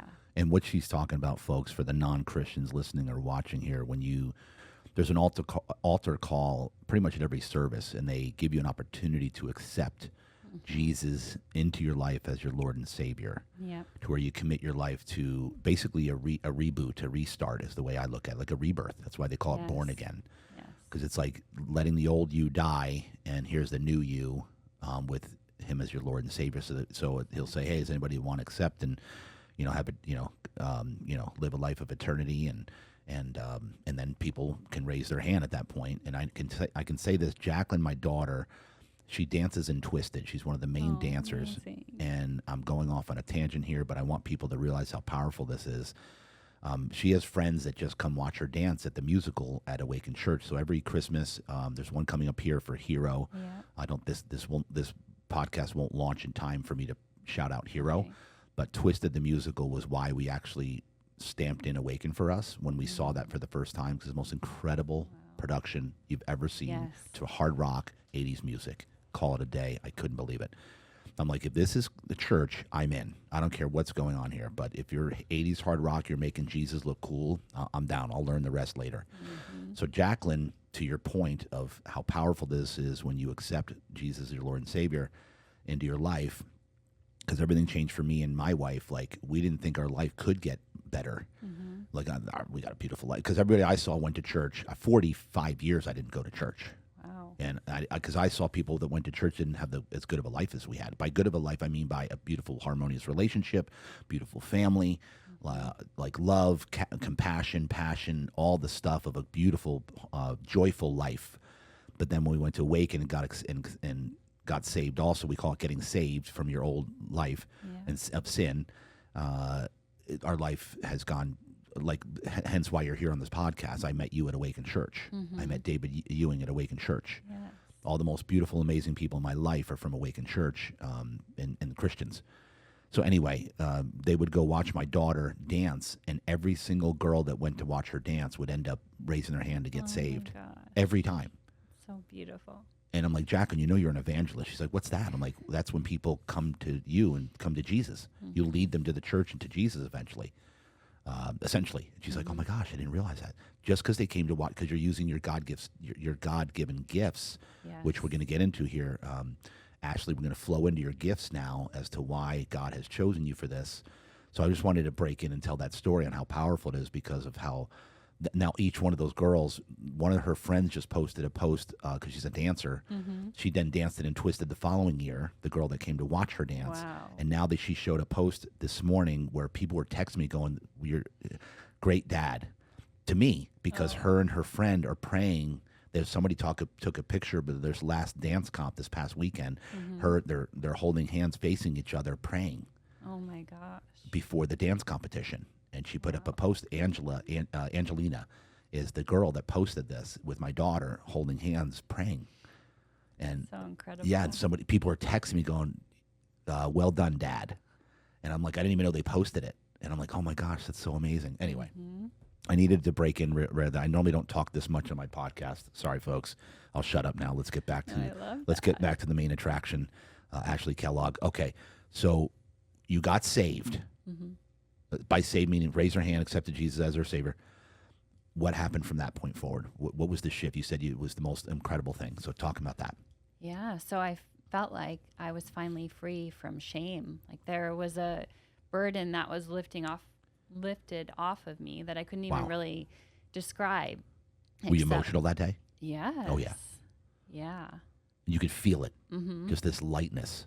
So how did that go? Where did you take it from there? I just wanted to continue to dive deeper. So, I mean, Awaken is so incredible because they have so many things laid out, like, okay, well, this is what's next. They give you a Bible, they give you DNA, and just all these ways to continue to learn more and get connected and develop your own relationship with the Holy Spirit. Yeah. And so I just kept following that. And did you go through recovery? I did. You did. Talk about that. So Awaken has, go ahead and describe it. Yeah, so they have their Restored program, which is their 12-step recovery program. Is it called Restored now, or recovery? It's called Restored now. I love that. Yep, Because it's not just for addiction. exactly. Not for just for like alcohol. Originally, it was just for alcohol and drug addiction, Yeah. which it is for that. Yes. Oh, absolutely. But they for renamed that. it because now for people coming out of like the relationships or so talk about it. Yeah. So they have they have a few different categories. There's one for substance abuse, the codependency and relationship addiction, and then the porn and sex addiction. And then what I discovered that was so fascinating, because I have my master's in this, I learned the 12 steps in school, but what they didn't teach was things like the orphan spirit, which I definitely had, not growing up with a healthy father figure and losing my dad at a young age. The orphan spirit, chaos creating behavior and thought patterns that are addictive and so unhealthy and manipulative. Wow. And yes, those are the things that I discovered, and that really were life-changing for me. And so how did that program like change your life when you went through it? That it healed my heart. It healed your heart. That program. Yes, absolutely. Wow. Yes. Who was one of your leaders there, or all your leaders? Or you want to shout anybody out there that was just impactful in your life that Oh yeah. I mean, that poured into you? And yes. Yeah. I mean, the entire program is absolutely incredible. Mark and Morgan, and their wives, and then Amy King and Kelly O'Connor. Kelly O'Connor. Okay. Yes, they were my leaders, and they were Is absolutely. that Jim O'Connor's wife? Yes. Oh yes. yes. Oh, Yes. amazing. Yeah. Oh my gosh, amazing. Okay, so your cousin, does your cousin still go to Awaken? She moved to Nashville. Oh, okay. But she was Oh, that's amazing. to Okay. Awaken while she was here. So would you say the Restored program was one of the biggest things to help you heal? 100%. 100%. Yes. So at that point, what happened from there? Did that spark you to say, you know what? I want to do this as a living? Or how did you get to where you're at now as a matchmaker, someone who's coaching now to help people? Let's now go full bore on what you do, why you do it, all that stuff, like exactly what your coaching is all about. Okay. So even there were some shorter relationships before I did Restored that I started to look back and see, okay, well, this is where chaos creating was coming up. Even though I thought I had healed codependency, this is where aspects of it were still coming up in the addictive thinking patterns. And when I healed all of that, well, I needed to start to renew my mind, which was a continual process still. Yeah. But then I saw the impact in that I started to attract different types of men after I went through that. And I was like, I started to actually feel more worthy of a relationship. And ultimately, I started to develop my identity in Christ, where I didn't feel like I had to earn or prove or chase. I knew that the right man was going to accept all of me exactly as I was, and I didn't have to. I could walk away from unhealthy patterns. So I started to experience the freedom, and really I started to see my old patterns show up in other people, and I wanted to encourage them, like, it doesn't have to be that way. There is such a better way of dating and relationships that's healthy, and that will lead to the type of relationship that you really want, where you're not trying to manipulate and get them to commit. And that's going to be so beautiful for your future children and family, and stop perpetuating all of these unhealthy patterns. So and having my son, he's been everything. Like, Wow. I want to help people break off those unhealthy patterns so that we don't just keep transferring them on to our kids. And as far as being someone who's effective when it comes to any business, especially coaching, the number one most effective ones are ones who have been through like everything that like you've gone through so much. So if anybody's the authoritative figure on this that we should listen to, it would be you, because you've gone through it. I have walked through. You've yeah. and you're yeah. identifying. Mm-hmm. You're self-identifying, self-awareness of what you've gone through and the issues you had are huge, like to your success here. So the first talked about the coaching here. How does it work? Meaning, what's the first thing that happens? Is this someone, like, I don't want to put it in a box, like it's only women, it's only men. So is it everybody? And then what happens? If they're they can already be in a relationship, or they're in a relationship now, or they're looking for a relationship. What's your most common, let's say, client situation? I would say, well, with matchmaking, they're looking for a relationship. Yep. So most people are single, but there are people who are in a relationship also, and they keep having these patterns that come up that they're unhappy with, like the same fights or arguments over and over. So it's a combination of things, but it's, people who are wanting to find their partner. And, I would say that's the main type of people that I work with. All right. So where do you start with somebody? Like when somebody comes in, I just can't find somebody. I keep meeting these jerks, these ass whatever guys that are just and they're most people are pointing fingers. Yep. Right? Yes. Where do you start? Yeah. What's the first thing you do? And let's break that down. Okay. So I try and help them see what their part is in it. Yeah. So what are the patterns that keep coming up for you? Like, you're the common denominator here. What keeps coming up, and what is underneath all of that? And then, like, how do you nicely say, hey, let's look in the, you're saying, let's look in the mirror here first, because it starts there, right? Yeah. Right. Like the majority of the time. Yeah. And here's the reality of it. Like, I can be nice, and I have a soft personality, so I can say things maybe that aren't abrasive, I feel like. And I want to be honest, and sometimes people just need someone to say something honest to them. And my goal is to help people break through these barriers, so I don't try and skirt around the bush oftentimes too. This is the pattern. You can't change it until you take responsibility for it. So let's take an honest look, because you've spent years avoiding it. We just need to look at it for a few minutes and then figure out how to, not even figure out, just allow the healing to take place. And so on that note, again, because you're a matchmaker, right? The last thing you want to do is match someone up with someone who's just a mess, right? Yes. So you kind of have to, like, what do they call that up front when you do the due diligence, when you figure out, like, so is a screening. So is that part of what you do is you'll screen this person first before you even get him in the mix? We screen people. Makes sense? Yeah.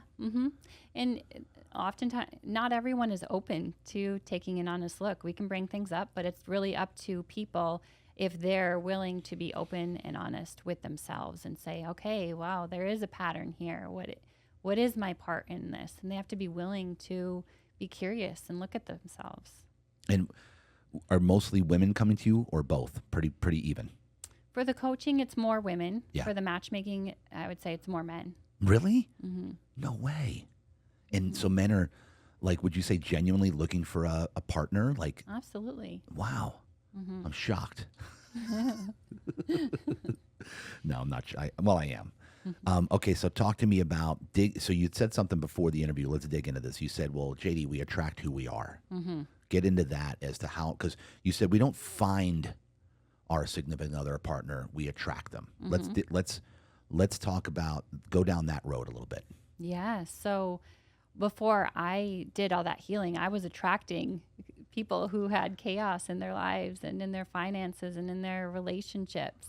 And it wasn't until I did that deeper work that I started to notice different types of men, like the type of man that I actually wanted in my life, a stable man, a man who is clear on what he wants in his future and in a relationship. And so we can say all day, like, this is my list of things that I want in a partner, but until you become the person that they want, they're not going to commit to you. They're not going to see how we carry ourselves and how we speak and our confidence, that has everything to do with the type of man and person that we'll end up with. And so do you flat out tell your clients like, hey, if you want let's talk about the woman, a quality, solid man, guess what? You're going to have to, we got some work to do here. Yes. So there's more like, so on those, do you, if they're open to it, like how many would you say percentage wise are open to it, or they're just, oh no, I'm like closed down, like there's no self-awareness, like they don't think they need any help? Yeah. So I would say most people are open to it on some level. There are a lot of women who have been very successful in their career, so that they think that they don't need to do deeper work. Like they've been successful. Yeah. They've done their own work. And a lot of women have done a lot of work. They are very aware, but oftentimes that masculine, what has made them successful is that doesn't carry over into relationships. You can't show up in a relationship in the same way. A strong, successful man is going to want a feminine woman, and they're not the same characteristics. Where how you're successful in your business is not how you're going to be successful in a relationship. And oftentimes, women, what has made them successful in their careers has stemmed from wounds and self-preservation and things where they feel like they have to take care of themselves. So they're not able to fully let their guard down and be vulnerable and be the type of woman that a strong man wants. Okay, let's keep going with this. I love this. So with the woman that you just said, I want a strong, competent man who makes it happen. But you just said it, that kind of man, we need a feminine, because you have the male and female energy. The polarity. Right? Yes. What do they call that when the woman takes on the male energy? There's something, I can't remember the name. Or just the male energy. Wounded masculine. I don't know. Masculine energy, the masculine energy. So, but this woman, it's like almost like a double-edged sword here. In order to become the successful businesswoman, she had to be fierce. She had to be independent. She had to be like, a guy that's the same way. It's not going to be, that doesn't really vibe, right? No, there's no polarity there. There's no attraction and chemistry there. So what do you it's do? It's almost like competition. And yeah. So what do you do in a case where the woman, let's talk about the woman, where they're this powerful and they're like, I want to attract this powerful man. How do you start? Where do you go there with this woman? Yeah. So trying about the feminine thing. Just trying to get underneath the layers of, well, what patterns are showing up for you in relationships? Oftentimes women try and control things. Yeah. You have to trust a man to lead. You can't be manipulative and like, oh, how can I get him to commit? Well, a man's not going to, the type of man that you want is not going to, you're not going to be able to get him to commit. Yeah. You have to show up in a way where it's his decision to commit. And you have to let your guard down and help him to let his guard down. He has to choose you. And what's your overall opinion of, as far as the male, female, what works best? Like, is the woman somewhat submissive? I know that word's going to trigger, but we talk about it at our church a lot. Oh, yeah. And it's not a bad thing. No. The way we talk about it's not a bad thing. Exactly. It's letting the man, you said you it's letting the man lead, because the man should be the faith leader of his home. Yes. Right? 100%. And you have to empower him. So go down that a little bit, like your overall, how you view that, the most, like, how should the relationship be to work? What dynamic is there to make it work best? Okay, so the submission thing, that was something that really triggered me initially. Yes. I'm like, I'm not submitting to anyone. Because they talk about it. Yes. But once you understand it, a man's role is to protect his family. Yes. He is the leader. And you're not supposed to submit to someone that you don't trust. You're supposed to find a partner that you trust and let him lead, because ultimately in the right partnership, he is submitting to God. Yes. So it's not like he's taking on like, oh, I'm going to control you. The right man is going to be the protector, and you're looking to him to lead so that so the woman can relax. Yes. So that we don't have to control. We don't have to be in charge. We can relax and be our natural feminine self. And that's a natural way for a woman. Yes, to be nurturing and loving and creative. And the man, we're here to do one thing. We had one job: protect. Right? Be the protector. Yes. Right? It's kind of simple. Yeah. But the problem is, what is the problem? Like, because is it just men are weak? Like, some men are just weak and they don't lead their home, and the woman has to do it. Well, I think there are multiple problems. So when a masculine woman shows up and she is trying to control the man, that's going to make him even more weak. Correct. You're giving him no room to show up. So women feel like, well, my man's not stepping up, blah, blah, blah. Well, how are you treating him? Are you encouraging him and motivating him and giving him room to show up as the man that God created him to be? So that's one issue. And women expect men to show up, but they're not the partner that will allow him to show up. And then the other issue is a lot of men just haven't had a positive role model in their life to show them what a man is. And then there's this whole lie about toxic masculinity. Yeah. Well, there's toxic femininity too. So. And so, but I'm also, I witness this. I witness because I coach kids, so I see a lot of parents, dynamics, and I do see a lot where the wife is almost like the mom to the husband. Yes. Like acts like a mom. Like the man couldn't do anything without them telling you need to do this, you need to do this. Okay, I need you here, I need you to do that. Like I see that a lot, frankly. And what about the men who maybe just don't have it in them? Like they need to be taken care of. Yeah. Is this a thing? Like I see it. It is a thing. Yeah, and it's like they on need a both mom. Partners. It's on both partners, because the woman needs to encourage him he needs to be surrounded by men who can be an example and support him and lift him up. But also the woman needs to back off and give him room and not try and control everything. And talk to me about the man being surrounded by how important it is for a man. If you want to man up, let's just talk about this. If you want to man up and lead your home and protect and have it so that your wife absolutely 100% trusts you, puts her trust in you and can submit to, in a way, not in a negative way, but in a way where you lead. If he's not doing that right now, what does he do? Does he surround himself, you said, with other men who are doing that? Like how that's hard, because a lot of these guys, I see a lot of guys who they're all the same buddies, and I'm looking at all that, I'm like, ugh, one's a mess, this one's a mess, this one's like over here. I'm like, okay, yeah. Where do you start? I would say seek out people who have what you want. Because there are, you can have friends and areas to vent, but areas to vent. Yeah, but they're not healthy if they're just feeding into the problem. Like, oh yeah, she is the issue. Yeah, like complaining. Yes, exactly. So find healthy men who have what you want to build you up. And that talk positive about their wives. Yes, absolutely. And vice versa. Because and I'll say this, most relationships that I see, the spouses bitch about each other publicly. Yeah, not healthy. No, it's awful. Yeah. Like I cringe. Like I would never say something like that about my wife, even if she did it, which she wouldn't. I would never say publicly that bitch about her and complain and throw her under the bus. You know what I'm saying?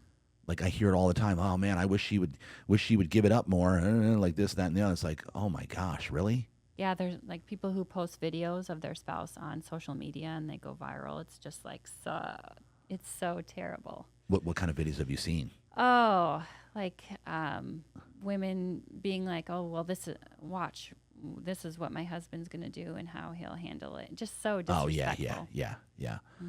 Okay, so keep going here with the matchmaking. So when people come to you, you start with inner healing first. Do you tell them that, hey, listen, we got to heal your heart first? Do you flat out tell them that right out the gate? Not with matchmaking. No. With the coaching, yes. The coaching. No, with matchmaking, we meet people. Tell me the where scenario they with are. matchmaking. Yeah, so people come to us because they want to find a match. And most people that we work with, they're successful, they have busy lives, and they're not the type of people that are on the dating app swiping and That's what I was going to trying ask. go on a bunch of dates. Okay. So they're beyond that level of Yes. dating apps. They'd rather say, hey, come to the Outsource. pros. Yes. So how do you get your pool of people to choose from? Like, where do you find these people from? Yeah. So Cinqe has been around for 14 years. 14 years. Yep. Yep. And a lot of it has been word of mouth. You know, we work with successful people. They're going to tell other successful people. And we have a large database. So you can be in the database for no fee. But then as a paying client, you could be matched with people in the database or outside of our network. And it's a small team of matchmakers, but Yeah. they all have large networks. And it's all their career. These aren't like part-time jobs. This is all part of, like, matchmaking is who they are. Yeah. So this is we're always networking and trying to find new matches for our clients. So you can find these the matches anywhere you are. It's like, hey, Yes. by the way, are you dating anybody? Are you married? Right? Is sometimes how you find them? Yeah, through connections. Mm-hmm. And so let me be clear here. Cinqe, which is Cinque. Know you. No you. Cinc. CINQE. Cinque. All right, sorry. Jeez. It's on Instagram. I saw it. Yes. So this is for people that truly want to find their forever partner. Is that correct? Yeah, I mean, some people just want some support to get back into dating, but this is for people who are intentional about finding someone who they really are compatible with. And would like to spend a good amount of time Yes. with, if not the rest of their life. Doesn't have to be the rest of their life, but at least spend some time with. yes. Could be even later in life where they've already widowed or whatever, and they just want a partner to have fun with, right? Yes. And so these people that come to you for this, in this dating, in the matchmaking, is they're beyond the dating apps.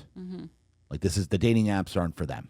Yeah, I would say most people are burnt out on the dating apps, or Yeah. they just don't even go there because it's time consuming, and it's not hard to set up a profile. Yeah. Anyone can go on and set up a profile and portray themselves Yeah. however they want to. So these are people who want quality matches, who have been already pre-vetted. And so, okay, perfect. Love this. What's your success rate as a matchmaker, by the way? Yeah. So what we say is, if you trust the process, Yes. and follow our advice, most people that we work with, they're going to have success. Yes, most. So very high percentage. That's great. So how fast, when someone comes in, like, what if they're a train wreck? Like, what about the screening process here? Like, because you can't take on everybody that wants a No. match, right? Have you had to turn anybody away? Yeah, we don't work with we're selective. How do you know about right who- away? Like, give me some red flags. Yeah, I mean, we We're don't. gonna get back on red flags, by the way. We I don't just remembered. know right away with everyone, but I mean, we can't create people. So when people come to us and they have a very specific list of what they want their partner to look like, then it makes it really difficult. Or we do this preliminary match session where we've talked about what they're looking for in a match, and then we go to our network and we choose 10 to 15 potential matches, and we do a Zoom meeting with them and get their feedback. And Whose feedback? The 10 to 15? the person who could become our client. Okay, gotcha. Yep, to give them a glimpse of the type of people. You'll show them pictures? Yep, Okay. pictures and a little bit of information, so they get a glimpse of the type of people that we could match them with, and they meet the matchmakers, like, more in person, that they're going to work with, and then we get to get a sense of if we can do a good job for them.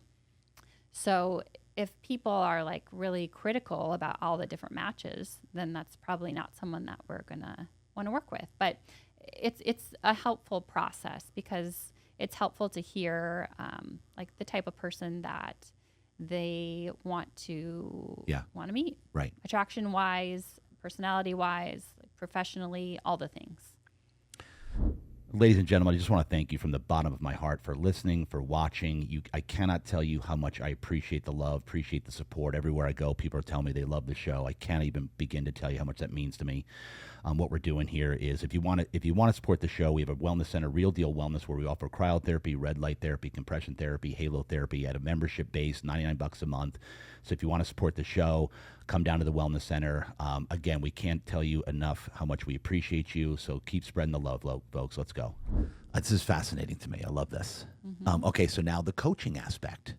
How that's your own thing. It is, but it's also it's interwoven with the matchmaking too, because matchmaking, we say it is like a self-development process in and of itself. Yeah. Because one of the really helpful things that you get from matchmaking that you don't get if you're just out there dating on your own is the feedback part of it. So we get feedback from both people after the dates. So we set up and curate the dates. Yeah, talk to me about that. Let's go down the process here. Okay, cool. There's 10 to 15. That's a possible, that's possible, that's possible. Then what? You set up the dates? Then they decide if they want to move forward or not. Okay. And then we start to set up the dates. So we'll send them potential matches and they say yes or no. And then when both people say yes, then we'll curate and set up the date, coordinate it. What does that mean? What do you set up the date? You set up the date for them? We plan it, yeah.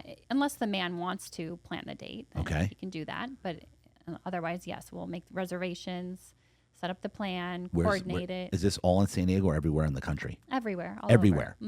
Yeah. So do you have relationships with restaurants? Like how do you guys know where to set them up and all that stuff?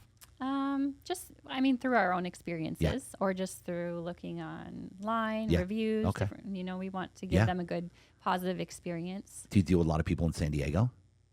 San Diego, Southern California. Yeah. Yes. Where do you send them to in San Diego? I would say more in Orange County. I've set up dates in Orange County. In Orange County? Okay. Yeah. All right. So you set up the date and then what, they go on the date, then you touch base with both of them the next day or how? We send out an email and ask them a couple of questions. If they want to see that person again, what their feedback was. And then we have to give both people the feedback and let them know, we don't give them all the specifics necessarily, but if there's helpful feedback and especially if the same feedback keeps coming from different people, we want to share that and because we want to set them up for success. All right. So talk to me about some feedback. Like what's been the funniest thing that you've heard as far as feedback goes? Oh, goodness. Come on, give me something here. Like what's been hilarious? Like he talked with his mouth open or he has, like, give me something that was funny that was, can you think of anything? Oh gosh. Or like he was on his phone the whole time, like stuff like that. Do you get feedback like that? Like, give me feedback here. I'm dying to know. Try not to get too personal. That's all right. There's no names here. So, just no names will be mentioned. Just like how people deliver certain things, how they show up, if they seem guarded, or what they talk about, or what's been the most pickiest feedback you've heard so far? Like somebody that was so picky that I just didn't like the way his mouth did this when he talked. I mean, something. I didn't like the way he drank his wine. He left his pinky up when he was. Is there anything you could think of? And he just totally I don't want to call anyone out. There's no names. I know, but if they hear it, then they're gonna. They won't know. Give me a picky thing that someone said about someone that you thought was hilarious. Well, I think people comment on like how people dress or how they speak or how they dress. Yeah. Give me a detail here. You can't. What about their teeth or? Anything about teeth or, oh gosh, could you imagine? Teeth, if they show up like with a wrinkly shirt or their hair was messy or if they're not present on a date, that's a common thing. Yeah, of course. Yeah. Yes. Okay, who pays for the date? The client does. The client? The man. The man? Yeah. Okay, so you encourage the man. You encourage the man. Yes. But it's up to him, really? Mm-hmm. Yeah. But you say, hey, we highly encourage that you're the one who picks up the check. Yes. Is that what you say? Most of the men that we work with, that's their natural inclination anyway. Talk about how important that is for a man. If you're listening, especially first date, whatever, how important is it that we pick up the check? Oh, it's so important unless you want to date a more masculine woman. I mean, that's the reality of it. If you want to go 50-50 and that's how if you want your relationship to be transactional, then fine. Yeah. That's okay to do that. But if you want to impress a woman and get her to let her guard down and be feminine, then you should definitely pick up the check. Okay, so describe more on what does it mean to be feminine? It means letting the man be masculine. Give me the dynamic again. I want to dig deeper on this one. Okay, feminine. So To be feminine means to me, it means to be really present and connected to your emotions, be like in a peaceful state. And to me, it's like joyful. Yeah. Like you bring the energy to a connection. And submit, we're going to use that word again. It's not a bad thing, but you said more to let the man feel like he's in control or feel like he's the leader. Like, what's the whole what does that word mean again? Let's dig deeper on that because we talked about it earlier. We triggered some people already. So, I think as women, especially when we have a traumatic past, we want to control things and we want to tell people what to do. That's the opposite of submission. Submission, all it means is to relax and let the man lead. Yeah. It's not like he's bossing you around or trying to control you or telling you what to do. He's just leading. And you should naturally be able to do that with a healthy man. And I see a lot of relationships where the woman's the one that makes the reservation for the restaurant. The woman's the one who runs the show with that stuff. Because the man, again, I'll go back to this where the man just becomes almost this lazy person that needs a mom running his life. And does that come from the guy, like something with mama issues or something growing up? Is that where that? Where because I see guys that like if they didn't have their wife just completely running everything, they'd be a mess. Yeah, well, it's interesting. Where does that come from? Childhood as well. Yeah. What's interesting is usually those types of people attract each other. Yes. Because, yeah. So, yeah, because there is something on both sides that needs to be healed. The wife needs to control the man, and the man needs to be controlled. This is a thing. Yes. And they attract each other. So a lot of times those relationships, what you're saying is, it's no accident. No, it's not. It's unbelievable to me. It's crazy for me to witness it because I see a lot of marriages like that. Okay, so you're coaching when you bring someone on. When they come to you? So, if people listening, watching that would want to come to you, talk to me about who's your client? Like they're out there right now. If you're talking to them right now, you know that they're listening, which they are. Yeah. Talk to why would they come to you? And what are you going to do? How are you going to help them? So I would say it's people who are the type of people that I do the coaching with is people who don't feel confident in dating. They are, they have noticed patterns that have come up in their past relationships and they're not really clear where the patterns have come from. They feel like in past relationships, they have felt like they need to earn or prove their love. And I would say those are the main type of women that I work with. Your coaching is mostly with women.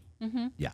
So women that are just not comfortable, don't know where to go. They really want to meet someone or attract someone, right? Because there's a lot of women out there that are divorced, whatever, and they're like, I really need to meet a man. Yes. Well, and I would say also that the women that I work with, they're usually on the dating apps and going on all of these dates and having all of these relationships that end right around the 3-month period, and they're just not sure why.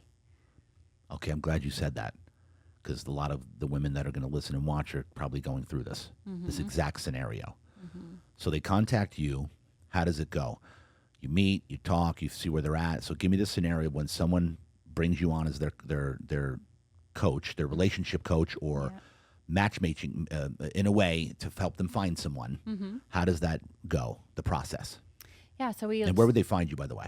On Instagram. Okay. Yeah. And what's your Instagram? It's Ashley J. Kellogg. Ashley J. Kellogg. Okay, got it. Yes. And then what happens? They contact you. How does it go? Walk me through the process of coaching. Yeah, so I usually have an initial call with people just to see if it's a good fit. And then I usually work with people for either 3 or 6 months. And we'll just start to take a deeper look at what patterns are coming up, where forgiveness needs to happen in their lives. Oftentimes people need to forgive themselves and let go of guilt that they've been carrying around. And I go through a certain process that has, laid out steps that just gets them to identify the root of hurt and trauma and patterns that come up in their life that has that has developed into certain belief systems that really ultimately blocks the type of relationship and the love that they're looking for. So we start to identify those unhealthy thought patterns and bring light to them and really replace it with truth. And so this crusade that you're on here with coaching with this, what's your main why in doing it? Like, what's your motivation for it? Yeah, so I would say the biggest issue with dating is people don't have a strong sense of identity. And I want to help people see their identity and their identity in Christ. Because when you know who you are and whose you are, Yep. and you date from that place of wholeness, you'll naturally attract healthy relationships and healthy people. And you won't stick around and try and earn and prove love from unhealthy people. You'll be able to see it clearly, have discernment, Yeah. and walk away, and you'll naturally attract healthy relationships. Naturally. I love that. Do they have to be a Christian to hire you? They don't have to be, no. No. But in the process, there's a good chance they could probably Yes. come to Jesus. Yeah, I would say some open-mindedness, Yeah. because that is a big part of my experience and what I really believe is the catalyst for true healing. I love it. Yeah. Okay, so on that note, we're gonna land the plane with this now. We're gonna come right segue what you just said. Since you got saved, which was in late 21 Yep. at Awaken Church, tell me about what that did as soon as that happened. You said, and again, you said that you felt light, but then how important is it for someone to, let's say, in their journey here on earth, like talk to me about what you learned there, the biggest thing that it's done for you, and then how much optimism that gave you on your future and why you're here. Yeah, so the biggest thing that it did for me is it healed my heart. It helped me renew my mind. It gave me a new sense of identity. Like I'm dating, but Yeah. I'm not in a relationship. I'm 41. I still would love to have another child. But I carry a sense of peace knowing that I know who I am now. I'm not trying to, I'm not pursuing, I'm in dating relationships, but I'm not having to go and prove my love anymore. I can show up and I can see red flags easily and I can walk away easily. And red flags. Yes. Talked about red flags. I forgot we didn't get back on it. Yeah. Give me some red flags here. Red flags is someone who doesn't know what they want. Like, I just want to go with the flow and see where this goes. Yeah. And when you ask them about commitment, they don't give you a straight answer. They don't know what they want. Someone who's not stable, for men, not stable in their life. They have drama with exes or, financially. For me, the biggest thing is someone who's not able to commit. They don't have a clear direction. So that's the type of man that you don't want to submit to because he doesn't know where he's going. No idea. Yeah. And the main thing that it gave me, is this sense of what purity is. Yeah. And I think this is so important to talk about. Before, I got my worth from the physical connection. And now I realize the importance of purity, especially in a dating relationship, because women, we don't think clearly once we've had sex with someone. Oh, And really? Yes. Describe Our emotions that. get all clouded and we're not able to see red flags. It's biologically proven. And yeah, I think it's so important. And that's why oftentimes relationships end after the 3-month mark. Because I was going to ask you that. Why is that? Yeah. So, the 3-month mark, that's usually when people are on their best behavior. Right. And then you start to realize the honeymoon stage wears off and you start to see who people really are and their little quirks and idiosyncrasies, and they're not showing up fully because they're living their real life and things come up. And when women have sex with someone, we don't see them clearly anymore. We downplay the red flags and we get emotionally attached. Whereas men, once they have sex with someone, they're able to see clearly who that person is and if they really want to be with them long term. That makes sense. Makes total sense. Yeah. Okay, so Ashley Kellogg, what's the tell the future here? You're only 41. You're not even at halftime yet. God. Right? Yes. I'm in the fourth quarter. That's another that's another story. No, you're not. Yes, I am. Far from it. What's the plan? Give me your the crystal ball as to where you're going to end up here. Let's prophesy right now. Ashley Kellogg. So In the next 5 to 10 years, yeah. what are we going to see, Ashley? All over. You wanted to start a podcast, Yes. right? Starting Okay, a so we're going to podcast. prophesy right now. Ashley Kellogg. This will be the jumping point for Yeah. Ashley's podcast. Giving relationship coaching advice, right? Yeah. Heart healing advice, coming to Jesus advice and leading them there, right? Yeah. Yes, absolutely. The healing journey is long and it's scary oftentimes. So really, I want to just help hold people's hand Yeah. and guide them through that process, because it doesn't have to be as long and scary. It's much longer and scarier to avoid it and live your life in a way that is guarded Yeah. and blocked. I love it. I want to help people actually go through that so they can get to the other side and everything that's at the other side available for them. And yeah, I definitely see myself getting married to an incredible man, having a kingdom family, and at least one more child. At least one more. Yeah, Yes. I want to have a little girl. I'd love to have a daughter. Oh my gosh. Yeah. We had our second one at Rachel, my wife, was 43 or 44. Okay. So you're good. Oh, thank you for And you're saying super healthy, especially if you continue to come to Real Deal Wellness. that. Yes. Then you can have kids like into your 50s, I think. I love it. I love this Yeah. place. Oh, yeah. Thank you. Oh, thank Yes. you. Oh, amazing. I'm so glad that we met. Me too. Before we end, let's just give, I want you to give, I don't know why I'm feeling this, but I want you to give Charlie a little message from mommy on how much he means to you and just give him a shout out before we close off the interview here. Yeah, I'm just so incredibly proud of him already. He carries this empathy and this a gentleness in him, and he's also like so determined and focused and hardworking. And I just am so excited to see how his life unfolds. I'm so proud and thankful to be his mom. And how much does he motivate you to do what you do? Oh, he is the main motivating factor of my life. I love it. Charlie, we love you, bro. Can't wait till you can listen or watch this someday. Yes. Seeing you get shout outs. Okay, so we talked about, we mentioned briefly about, we talked about the dynamic between the man and the woman and how it's important that the man leads the home. Yes. And you said it's also important that the woman empowers the man to lead the home. So let's talk about, you had said something about men being, what's going to help them is surrounding themselves with other strong men Absolutely. that they can feed off of, that can guide them or set the best example for them. Yes. Yeah. And I'm just curious to hear from you. Would you say that you're surrounded by strong men? And if so, how did you build that community? Very good question, Ashley. So I'll say this. Up until I went to Awaken Church, I've had some pretty solid guys in my life. There's a couple that are solid.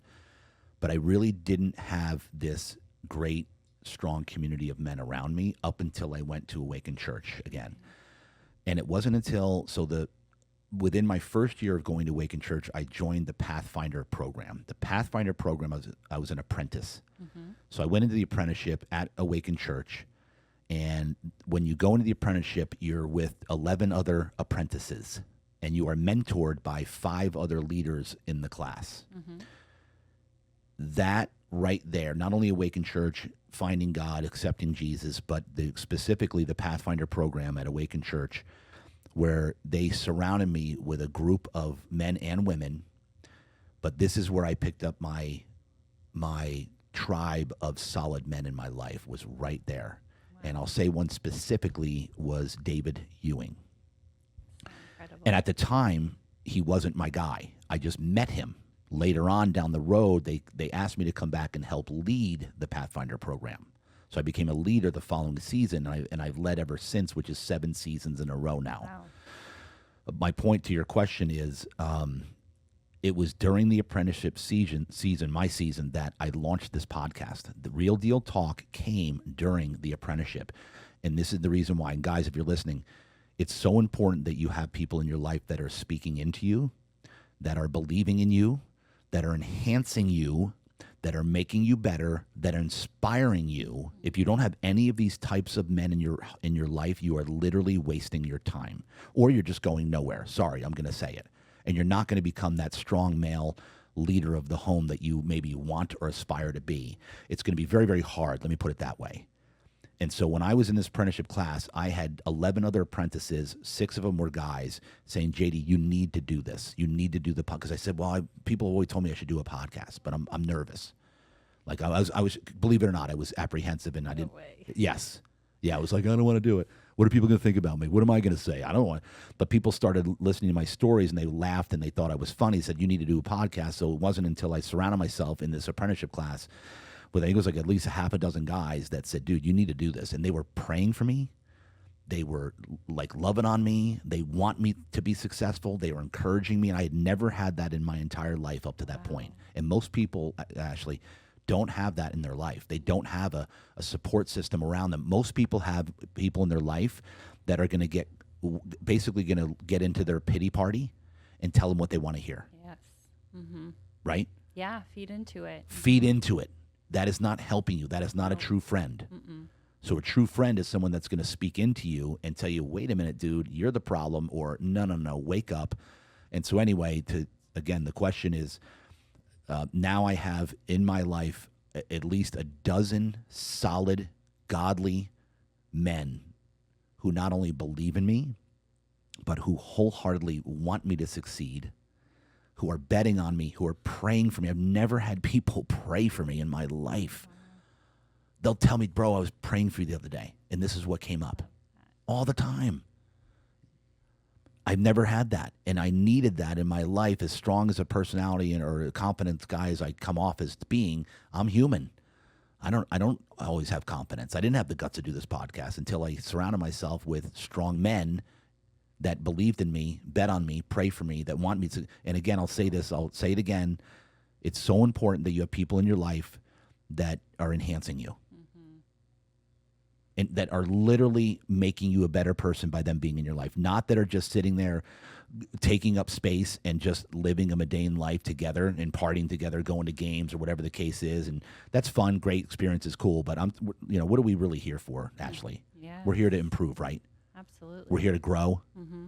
We're here to evolve. Leave a legacy. Leave a legacy. We're here to make an impact. Mm-hmm. We're here to serve God's children. We're here to serve others. We're here to serve. Yes. Cultivate the gifts that we've been given by God and serve with them, and then do as much good as possible in His glory. Yes.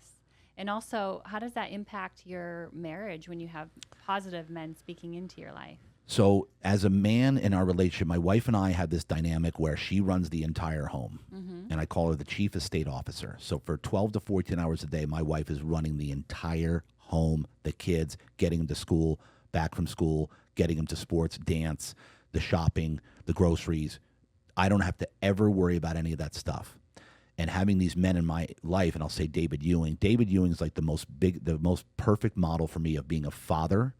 He has helped me become a better father. And by modeling the way that he does his thing in a godly way, with God at the center of his marriage. Everything about David is, JD, just pray. I need you to pray. We need you to pray for this person. JD, pray. When in doubt, pray. Pray. And all I do now every day is pray. Like literally every day. When I'm in my cryo chamber for 5 minutes, I pray. I lift everybody up in my life. I pray. And that's because of David Ewing. And now I'm a better father, a better husband, because I see the way he treats his wife. And I've always treated my wife really, really well, like a queen, but I'm not perfect. And anyway, and then so I run the entire business, and then all the weight that I carry with the business, my wife knows that, and she makes me feel like the man, which you've said earlier. It's important for the wife to make the man, let him lead. Mm-hmm. And what has to happen? You have to trust that person. To trust them, appreciate them. Love on them. Respect them. Yeah. How big is that? Huge.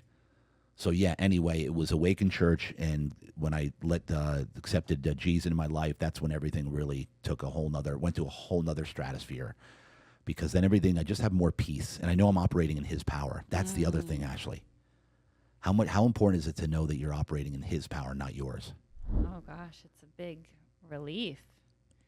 It's a relief. Yes. Talk more about that, because you said your life was really good before you found God, but how beyond the peace? Like, explain that more. I'm just curious to hear. Here we go. I was always operating in my own power. It's that simple. Mm-hmm. And I'm a pretty powerful guy, Yeah. but I can't. It's too much. And guys, if you're going through a lot, building a business, entrepreneurs, especially entrepreneurs, the amount of weight we have on our shoulders with entrepreneur. And the reason why, folks, is because you don't have a guaranteed paycheck as an entrepreneur. That's why it's so stressful and so much weight. Because you don't wake up with a guaranteed paycheck. It never happens unless you have a business that's like a reoccurring revenue, which we now have. Thank you, God. Thank you, Jesus. But up to that point, I had a retail business. We start fresh every day, no guaranteed paycheck. I hope someone comes and I hope they buy a mattress. For 20 years, we lived on faith, on hoping that someone comes in. And so the amount of weight that we carry with that is, and after a while, once I realized that I'm no longer operating in my own power, I'm operating in God's power. And David is the one that always, to this day, even the other day, I was having a conversation of when you're on purpose, because I met with a guy and he's like, how do you continue with this pace? Like, how do you not burn out? When do you go on vacation? I'm like, I don't go on vacations. I don't need them. Because I'm operating in my power, my not my power, but my purpose every day. When I'm on purpose, when you're on purpose every day, and I know why God put me here, and I know who you are and whose you are, like you said, then you can't burn out. No, it's a different kind of fuel. Yeah. Like, I cannot wait to wake up every single day and do what I do, even though I started the day today with a 2-hour podcast with Ashley. Then I got to run the business the rest of the day. Then I coach football. As soon as I'm done, I coach football for 2 hours. But you know what? God has called me to do this. God called me to lead, to inspire, to motivate, encourage. Called me to make it happen. I always say my purpose is amazing. Yeah. He called me to make it happen. So I'll be damned if I'm going to get up and give it my half-ass effort. But then I know that I'm in his power. Mm-hmm. It's such a liberating feeling when you know you don't have to operate in your own power anymore. You just give it up to him. Say, okay, bro, God, get me through this. I know this is rough, but I know you got me. Well, you show up differently too. You have a 100%. joy about you that attracts opportunities and relationships, and you're not grasping and trying to get things from people. You come from a servant heart, and that changes everything. And speaking of servant heart, I've been leading at Pathfinders for 8 seasons now. So now when it came time, because business was rough the last 2 years, I haven't publicly said this a lot, but we went through a rough time recently, and I'm still going through it, to where I couldn't support my family. So the reason we started Real Deal Wellness, folks, is out of necessity. It wasn't because we're sitting on a mountain of money counting it and like, I need more. No. I couldn't support my family anymore. Meaning it's on my shoulders running the business. So we launched Real Deal Wellness out of necessity at the beginning of 11 months ago. When you were in Pathfinders. Yes. 11 months ago, we launched Real Deal Wellness because we needed a pivot. I needed another source of income to be able to support my family, straight up. Wow. Straight up. And in doing that, I made it a point to make sure every facet of Real Deal Wellness had a hand of God on it.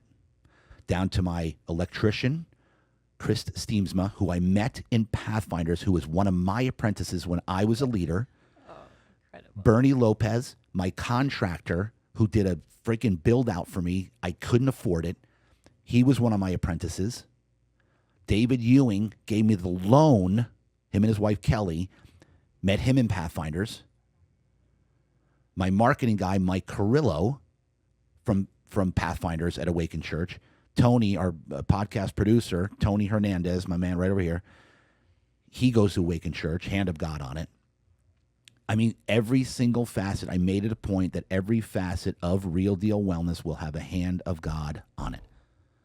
And so I know that everything about this isn't my business. This is his business. We will not be denied because I know we need to heal God's children. This world, our country needs healing. Yes. We're being programmed to be sick, to be programmed to be on pills the rest of our life. Big Pharma runs the country, period, end of story. I'm against that, and we're going to make a change. So I know that every hand of God on this business, that we will not be denied, that the mission, the mission and the assignment of healing his children will not be denied. And now, I'm as much as hell as I'm going through, folks, which I am every day. I'm putting in 16-hour days right now. I don't even know where I'm coming up with the money to keep the business going, because we got to build out and prove the model first before we can franchise it. That's where we're at. So I'm pulling money out of my ass these days. I don't even know where it's coming from. Well, my ass, I guess. That's a Christian. Thank you very much. That's a Christian word, by the way. Anyway, the point is, Once you know you're not operating in your own power anymore, and this is David reminds me all the time. I had a conversation last week. When you're living on purpose, when you know why you were put here, when you know what your purpose is, and the purpose is we all have the same one, is cultivate the gifts that God has given us and then do good with it. Then give that back to the world. Mm-hmm. You did this to me, Ashley. You asked me these questions. I don't like talking this much on my own podcast, but you insisted. I love hearing about it. Thanks for sharing. Yeah. So anyway, thank you. Thank you very much, folks. Thank you so much. Thank you. You're the best. Best audience. We have the best audience here at Real Deal Talk. But anyway, seriously, can't thank you enough, and I can't thank Awaken Church, Pastor Jurgen, Pastor Leanne, Dr. Matt. Let me shout out Dr. Matt. Dr. Matt was who led me to Awaken Church. Most incredible human being. Him and Michaela, his wife. David Ewing, Kelly Ewing. These are the top people, the men in my life. David, Pastor Jurgen, Dr. Matt, Marco Contreras. I have some most incredible men. AJ Shackman, one of my favorite guys in the world, who I lead with at Pathfinders. These are just guys that have such an impact on my life that I feel so. They'll text me all the time and pray for me all the freaking time. So powerful, right? Mm-hmm. They literally send me prayers. JD, I was praying for you today, and they pray for me for provision and favor, and the business is going to flourish. And come on here. Like, if you're not like going to church at least, you're missing the boat. Out, yes. And if you're operating your own power, because we cannot operate in our own power when you're taking on this much. No. It's impossible. So I'm living proof that living in his power is the better way to go. Because going through what I've gone through, and I'm still standing right now. I'm not only standing, but I'm thriving, like as far as physically and the way my mental capacity is working, which I should have had a nervous breakdown a while ago. I can't wait to see what happens over the next year. Oh my gosh, Ashley. Because we're not there yet. We are not there yet, but we're so close. Brink, yeah. We're so close. We're on the brink. You're right. What's your goal? How many Real Deal Wellnesses do you want there to be? Hundreds nationwide. Amazing. Yeah, hundreds. Because the wellness industry is exploding right now, but there's no big player yet. Mm-hmm. iCryo is one of the biggest ones, but they only have 50 franchises in 8 years. Oh. So they only have cryo? No, it says iCryo, but they have everything. Oh, they're all doing the same model. Okay. Restore Hyper Wellness, they just closed 30 locations in SoCal alone. Expensive. So everybody else is doing the really, really expensive business model, and we're not. Nope. So I feel like we're going to disrupt the entire industry. That's my feeling, and we'll be the Gold's Gym of the wellness industry in the next 5 years. That's my feeling. I'm prophesying, self-prophesying that. Yeah. People have told me that. David Ewing has told me that. They're pouring into me, praying for, prophesying that's what's going to happen with Real Deal Wellness. But folks, you're listening to this right now. It's 2025 early. We haven't even started the franchise yet. We were 11 months in on the first location, which is inside the mattress showroom, Real Deal Sleep. So it was an idea. And because of Pathfinders, because of Marco Contreras at a Pathfinder meeting, they all prayed into me and my wife to launch this business. And we launched it in the Pathfinders as a leader, and everybody there. And Marco, shout out to Marco. He was our first client on the books. Oh my God. He said, I'm your first client. So Marco was the first one at Real Deal Wellness, and he's from Pathfinders. Again, hand of God on the business, not only on every facet of the business, but our first client was an Awakened Church Pathfinder. Marco Contreras was our first client, official client. He's so proud of that too, by the way. He met my mom. We were at the Christmas show. What was the Christmas show? Night of Christmas. Oh, yes. He meets my mom. He says, hey, by the way, do you know I was JD's first client? You know I was Real Deal Wellness' first client? He couldn't wait. Yes, he's so proud. So I can't thank the church enough. And that's it. Now I'm done talking.